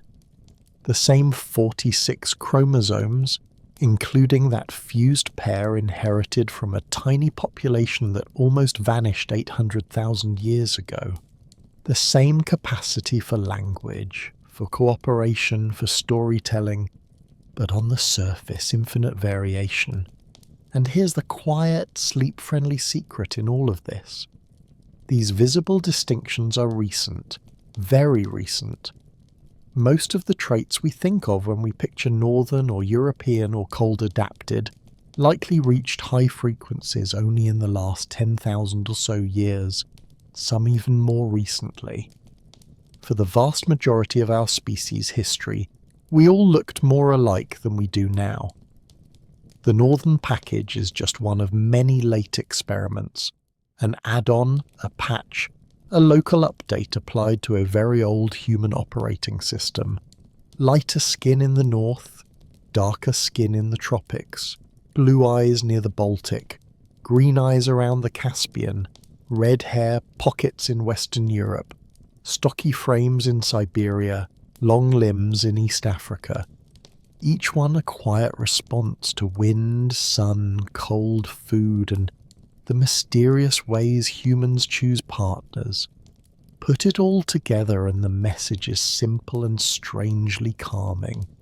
Humans are adaptable, ridiculously adaptable. Our bodies are flexible tales rewritten by climate and culture and time. Your own face, your own skin, your own eyes and hair are a chapter in that tale. A trace of ice and sun, hunger and abundance, danger and desire, carried forward through thousands of sleeping ancestors all the way to you. And as your breathing slows and your own eyes grow heavy, you can imagine those ancestors dark-eyed in Africa, blue-eyed in Europe, brown-eyed in Asia, blinking up at the same sky, trying to survive one more winter, one more dry season, one more storm. Their adaptations kept them alive. Their survival made you possible. Fast forward to almost now, the ice ages have come and gone. Agriculture has risen and spread, settlements glow at night where mammoths once grazed.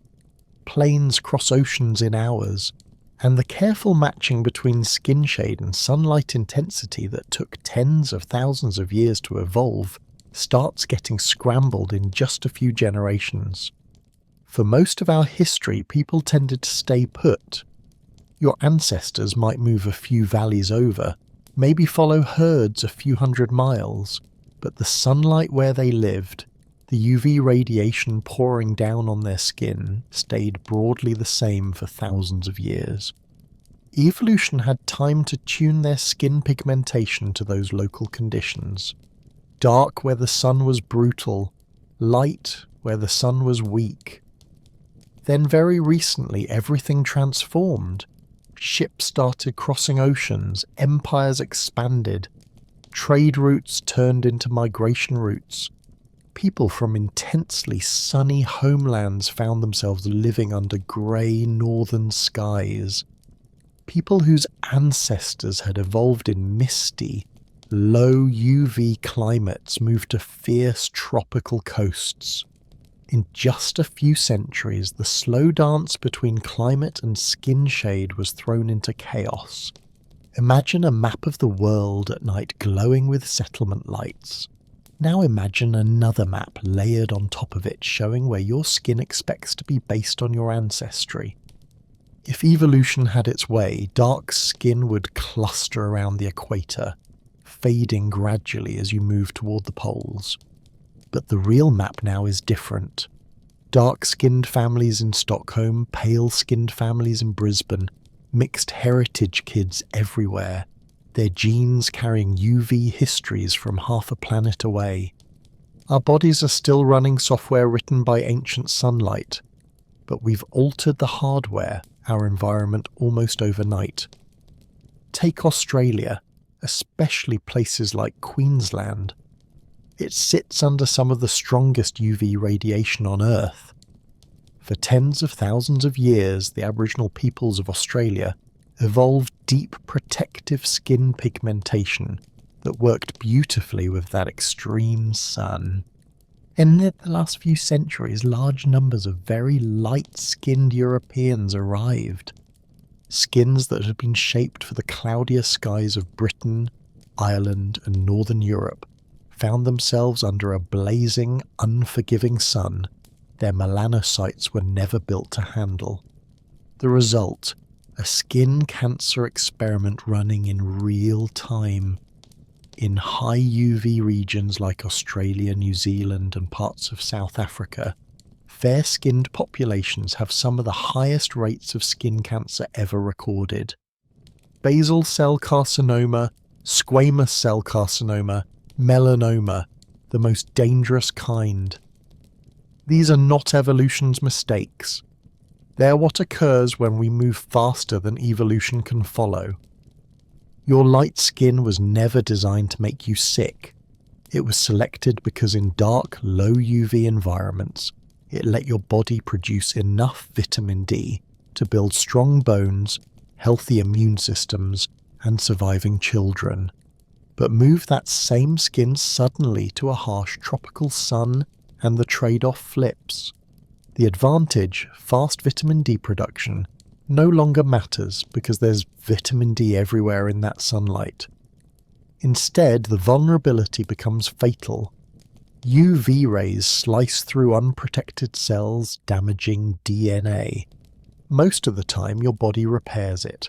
Sometimes the repairs are imperfect. A cell goes rogue. A tumour begins. Now, flip the situation. Think of a family whose ancestors evolved under the burning equatorial sun. Deep melanin layers, powerful natural sunscreen. For hundreds of generations, that skin tone was perfect. It blocked the UV that would have destroyed folate in the bloodstream while still letting through enough to make vitamin D in a place where sunlight was abundant year-round. Then within a few decades, maybe just a single lifetime, that family moves north. Not just a little north, far north, London, Oslo, Toronto, long winters, short low-angle suns, cloudy skies. That same protective melanin now becomes a barrier. It's still great at blocking UV, but now UV is precious. Your skin needs every photon it can catch just to produce enough vitamin D. Days are short, the sun is weak. You go from an environment where vitamin D was effortless to one where it becomes a fragile resource. Vitamin D deficiency doesn't announce itself with flashing lights. It creeps. Bones ache. Children may develop rickets, soft bones that bend and deform. Adults become more prone to fractures, to immune challenges, maybe to subtle mood alterations as the seasons turn dark. Ancient evolutionary logic, protect folate at all costs in a brutal sun, is now colliding with a modern life lived in a cold, dim world, often indoors under roofs and fluorescent lights. So you have two mirror image challenges. Light-skinned people transplanted to high UV environments, overexposed. Dark-skinned people transplanted to low UV environments, underexposed. Both situations are evolution out of sync with geography. But humans have a new trick, a trick older species never had. We hack evolution. We invent sunscreen, hats, long-sleeved shirts woven from fibres no plane hunter could dream of. We create vitamin D pills, little compressed tablets of sunlight in a bottle. We fortify milk, cereal, infant formula, even some plant-based milks with extra vitamin D. Fake sunshine dissolved into everyday food. We build UV lamps for people whose winters are too long.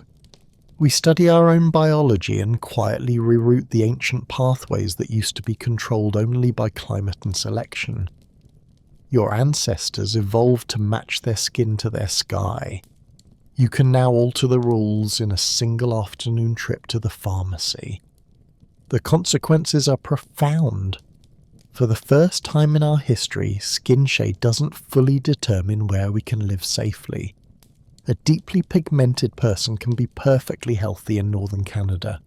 As long as diet and supplements cover the vitamin D gap, a very light-skinned person can live for decades under tropical sun if they shade, cover, and screen their skin from excess UV. Technology has turned evolution's slow compromises into adjustable settings. But evolution hasn't stopped. It never stops. Every generation new mutations appear. Some help, some hurt. Most do nothing noticeable at all. And the environments we've created, settlements, diets, medicine, indoor lifestyles are all new arenas for natural selection to work in. Is skin shade still evolving? Almost certainly, but not in the simple straight line way it once did. In places where many ancestries mix, big modern settlements, global hubs, you now get children whose genes come from multiple UV histories at once. A kid in London whose grandparents came from Lagos and Warsaw and Mumbai and Shanghai. There is no single correct sunlight for that genetic mix. Instead, evolution might start tuning for something new. Not just raw UV levels, but how those genes interact with diet, healthcare, time spent outdoors, cultural habits. Maybe in a few thousand years, if humans stay put in their new homes and stop relying as much on supplements and sunscreen, you'd see subtle shifts again. Slightly more melanin, where the sun is strong, slightly less where it's weak. But with global travel, intermarriage across continents, and powerful technology, natural selection on skin shade is now competing with cultural selection. With conscious choice, parents move for jobs, for safety, for love, not for UV levels. Doctors prescribe vitamin D drops for infants and sunscreen for toddlers on the beach. Public health campaigns nudge behaviours in ways evolution never anticipated. The old rules, dark near the equator, light near the poles, still describe the deep past. They no longer describe the future as cleanly. And this is where understanding the tale really matters. When you know that skin shade is at its core an ancient negotiation between sunlight, vitamins, and survival, the way you see it transforms. It stops looking like a rigid category, a fixed label pinned to people. It starts looking like what it really is, an evolving, adaptable, exquisitely practical solution to local challenges. Dark skin is not better or worse than light skin. It's a high melanin strategy that worked brilliantly in high UV environments. Light skin is not better or worse either. It's a low melanin strategy that made life possible in places where the sun barely shows its face in winter. In a world without ships, planes, or electric lights, each tone was a masterpiece of adaptation. The modern world just shuffled the deck. Now neighbours on the same street may carry skin tones that remember very different suns. Your co-worker's melanin might be tuned for equatorial intensity, yours for foggy northern coasts, someone else's for high mountain plateaus or temperate forests. Standing together at a bus stop under the same sky, you're all carrying different evolutionary memories of light. Technology lets us smooth over the mismatches, but it can't erase the tale, and knowing that tale alters how we think about diversity. When you look at your own skin in the mirror, you're not just seeing a shade, you're seeing a map, a record of migrations your ancestors made, climates they endured, nutritional crises they solved, disease pressures they survived. Each freckle, each tone is an echo of old sunlight falling on old landscapes.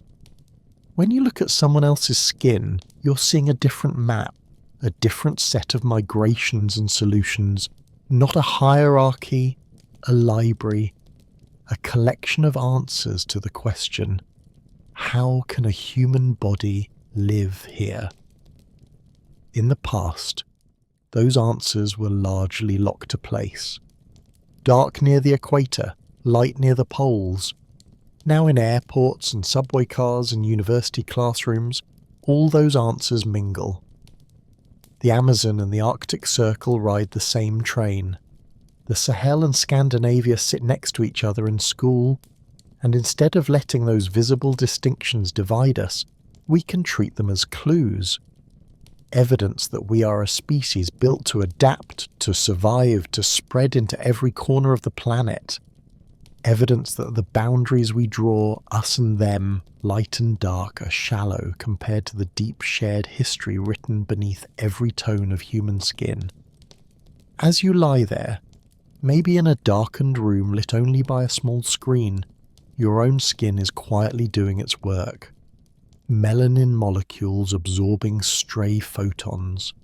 Vitamin D pathways humming along supported by food or supplements, or last week's time in the sun. Layers of adaptation, ancient and modern, working together. The old world tuned our bodies to specific skies. The modern world lets us carry those bodies anywhere. Adaptation met migration. Evolution met technology. And out of that meeting came a world where the shade of your skin still tells a tale about where you come from, but no longer dictates where you can go. So after all of this, after bottlenecks and migrations, ice ages and sunshine genes switching on and off like tiny molecular light dimmers, what does skin shade actually mean? Biologically, it means one thing. It tells you how much ultraviolet radiation your ancestors' skin had to manage. That's it. Not how smart they were, not how kind or brave or creative, just how much sun their bodies had to solve a very specific challenge for. If your ancestors lived for tens of thousands of years under brutal equatorial sunlight, they needed heavy-duty protection. Dark skin loaded with melanin acted like natural sunscreen.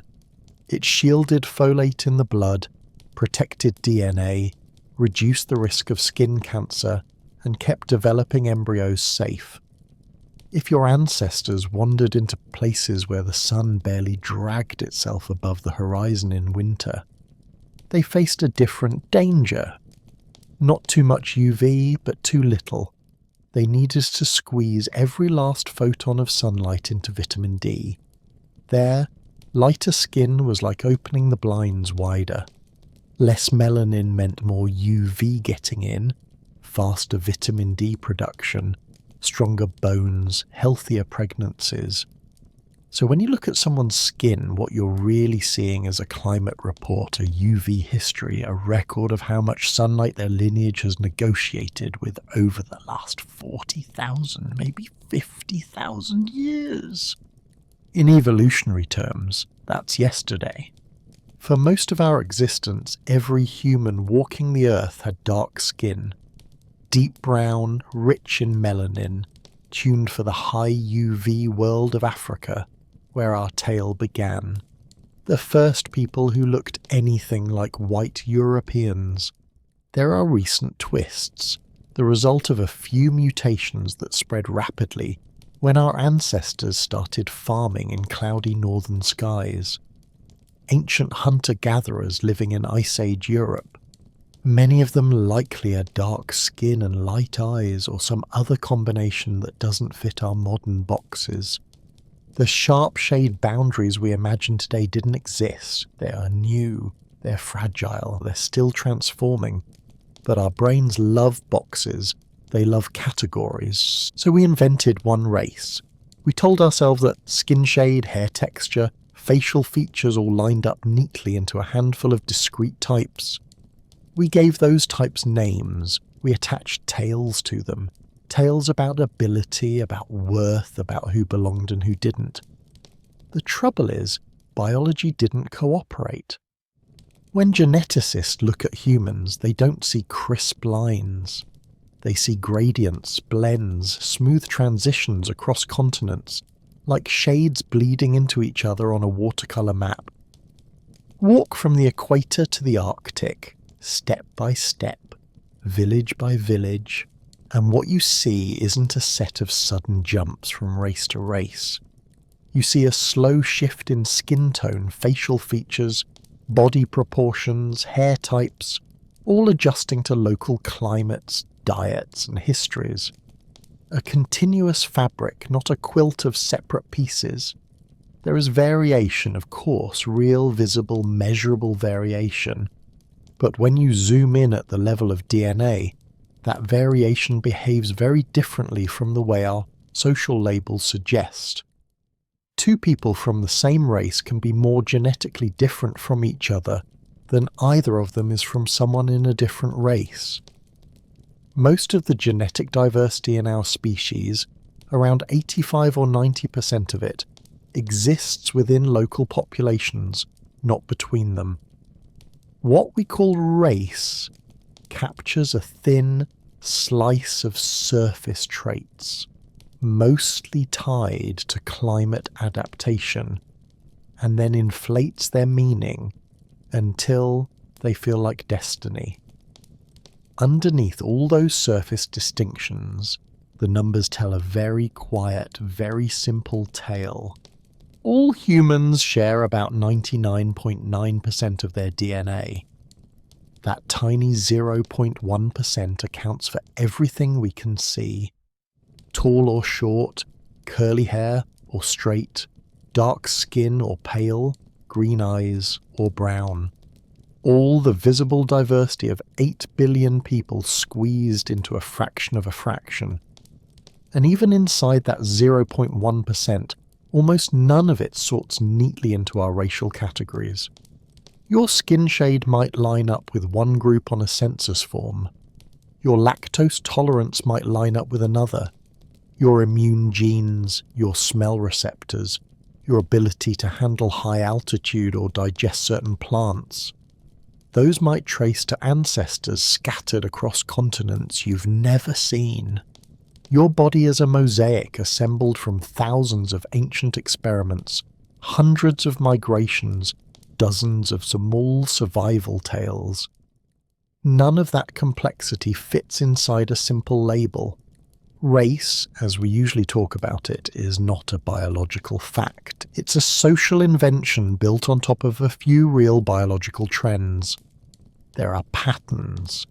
People whose ancestors lived in West Africa tend to cluster genetically more closely with each other than with people from East Asia. People from Northern Europe tend to share more recent ancestors with each other than with people from the Pacific Islands. But if you try to draw hard boundaries, evolution laughs at you.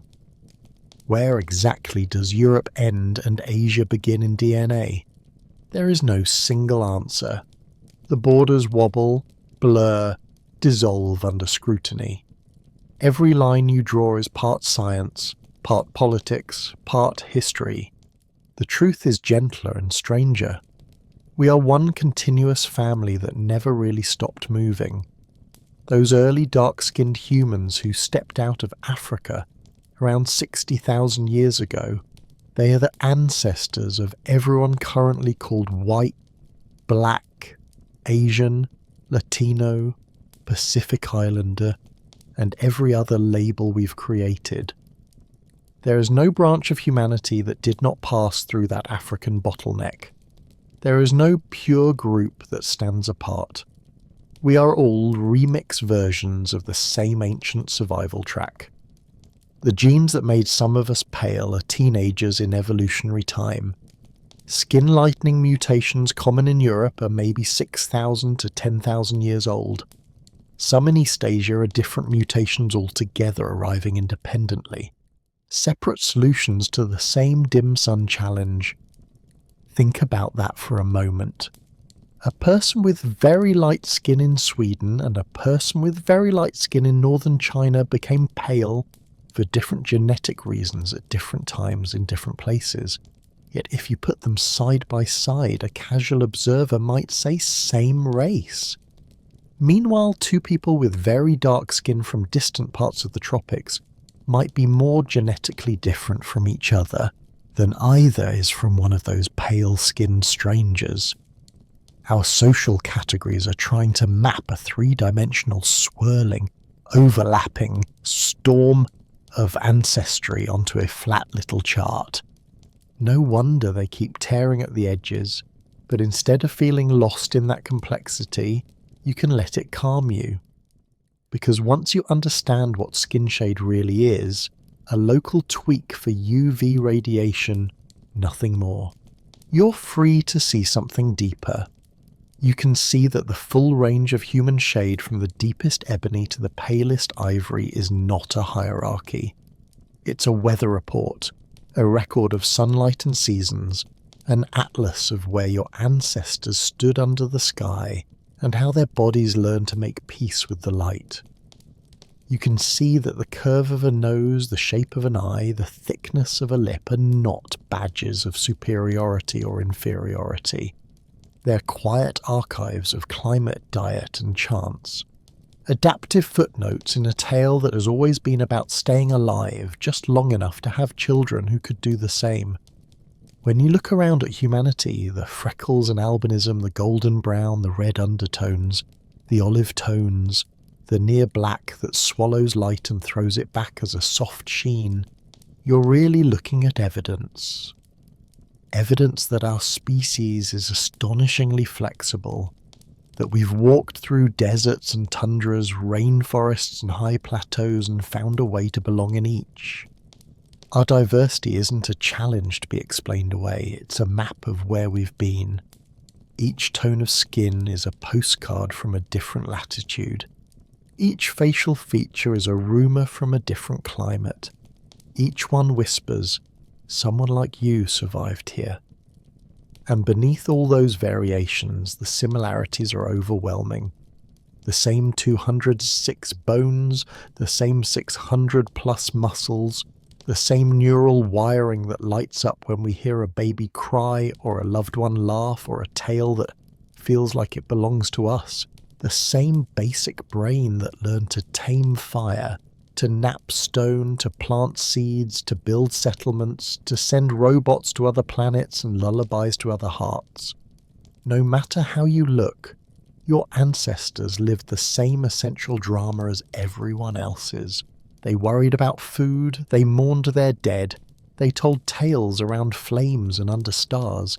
They taught their children where the water was, where the danger was, where the hope was. Your skin is not a wall. It's a thin living border between your inner ocean of cells and the wider world. It's your first line of defense, your solar panel, your sensory blanket. And like everyone else's, it's built out of the same proteins, the same pigments, the same ancient instructions copied and recopied through a chain of bodies stretching back nearly 1 million years. If you trace your lineage far enough past nations, past empires, past languages, past even the first whisper of white or black as ideas, you end up in the same place as everyone else on African soil under a hot sun, inside the skin of a small dark-skinned population that had almost disappeared but didn't. Those people are your people. Their struggle is written in your cells. Their near extinction is the reason you exist at all, and everyone you've ever met carries that same inheritance. So as you lie here listening, letting the details blur, you can let your mind drift over the planet, over settlements glowing softly in the dark, over villages tucked into valleys, over ships at sea and research stations in ice and tiny camps in deserts under a cold moon. Everywhere you look, people are sleeping or whispering or dreaming. Brown skin, black skin, pale skin, golden skin. All of it doing the same quiet work, repairing, rebuilding, preparing for another day under whatever sky they were born beneath. All of them cousins, not metaphorically, literally. The deep meaning of skin shade is not that we are different species or different kinds of human. It's that we are one species so adaptable, so inventive, so stubbornly alive that we've learned to turn sunlight itself into a sculpture of our appearance without ever altering what matters underneath. Bones, blood, tails, fear and courage, loss and love. These are the things that define us, and they do not care about melanin. So when you think about skin shade now, you can think of it as a soft overlay. A filter the earth placed on us in different places for different reasons. Beautiful, yes. Meaningful in a narrow biological sense, yes. But not a measure of worth, not a boundary on who you're connected to. In the end, all those shades flow back into the same river of ancestry, the same shared origin, the same fragile, miraculous survival. And as you drift towards sleep, you can rest in that knowledge. You are part of one immense intertwined human tale. Your skin is just your chapter's cover art. The book beneath is the same one everyone else is carrying. So here you are, lying in the dark or in the glow of a small screen at the very end of a tale that started long before there were screens or settlements or even words. 300,000 years of human history. And all of it is written quietly in your skin. Tonight, we followed that tale from its beginning, from small bands of dark-skinned humans under the fierce African sun, to scattered survivors of ancient climate disasters, to explorers stepping cautiously into new latitudes where winters were long, skies were grey, and sunlight was suddenly rare and precious. We watched as bodies transformed slowly generation by generation. Melanin shields that once protected against burning equatorial light began to thin in the north. Mutations that let in a little more UV made just enough vitamin D kept a few more babies alive through the hungry seasons. Those tiny distinctions spread. They became patterns. They became what we now call white skin or light skin or olive or brown or anything in between. You're carrying that whole journey on the surface of your body right now. The exact tone of your skin. It's a memory, a record of which latitude your ancestors stood under, how much sun they got, what foods they grew, which winters they survived, which risks they faced again and again until their DNA bent itself around those challenges. Your skin is not a label, it's not a ranking system, it's an evolved solution to a particular set of challenges. A quiet biological love letter from the past saying, we made it, we adapted, we kept going so that you could be here, breathing in this moment. When you look at yourself in the mirror, you're not just seeing light or dark or in between. You're seeing deserts and coastlines, glaciers and grasslands. You're seeing ancestors huddled around fires, tracking the seasons, noticing when the sun came back, adjusting their lives and their bodies to match the sky. And when you look at anyone else anywhere on Earth, you're looking at another survival tale, another path through the same 300,000-year maze. Maybe their people stayed close to the equator and kept that deep protective armour of melanin. Maybe they drifted into northern forests or stormy islands or high mountain valleys where Denisovan genes, instructions for breathing thin air. However different you seem on the surface, you're both carrying the same ancient bottleneck. The same fused chromosome, the same long, improbable chain of lucky births. One human family, 1,000 different ways of wearing the past. If this journey kept your mind gently busy while your body relaxed, if it helped you drift a little closer to sleep while still feeding that quiet curiosity inside you, you might want to hear more tales like this soft, slow history. Big ideas told in a way your nervous system can handle at midnight. If you'd like that, you can tap like on this video. It helps other wandering, sleepless brains find it too. You can subscribe so you don't miss the next slow trip through deep time. And when you're awake and feel like sharing, I'd love to know where you're listening from tonight. Which part of the planet is cradling you while you fall asleep with all this ancient history in your head? Let me know in the comments when you have the energy. If you want to go one step further, there's also an option to join the channel as a member. That kind of support helps me keep making long, careful videos like this. But it is completely optional. Your presence here, your attention is already more than enough for now. You don't have to remember any of the dates or the names. You don't have to hold on to the technical details about vitamin D or melanin or ancient migrations. You can just let it all blur a little like footsteps in the sand as the tide comes in. Just this one thought is enough to take with you into sleep. Every cell in your body is proof that your ancestors were good enough at living, good enough at adapting, good enough at loving, protecting and hoping, all the way from the African night sky to wherever you're resting now. Different tones, different tales, one continuous line. As your breathing slows, imagine all those lines weaving together around the globe like faint glowing threads in the dark. Billions of people, billions of journeys, all tracing back to the same small, frightened, determined groups who refuse to give up. You are part of that. You always were. Let your eyes grow heavy. Let the tale keep going without you for a while. The sun will rise on the same shared planet tomorrow, painting the same spectrum of human skin with the same light. And you can drift off knowing that under everything we are one extended family, still adapting, still learning, still here. Good night.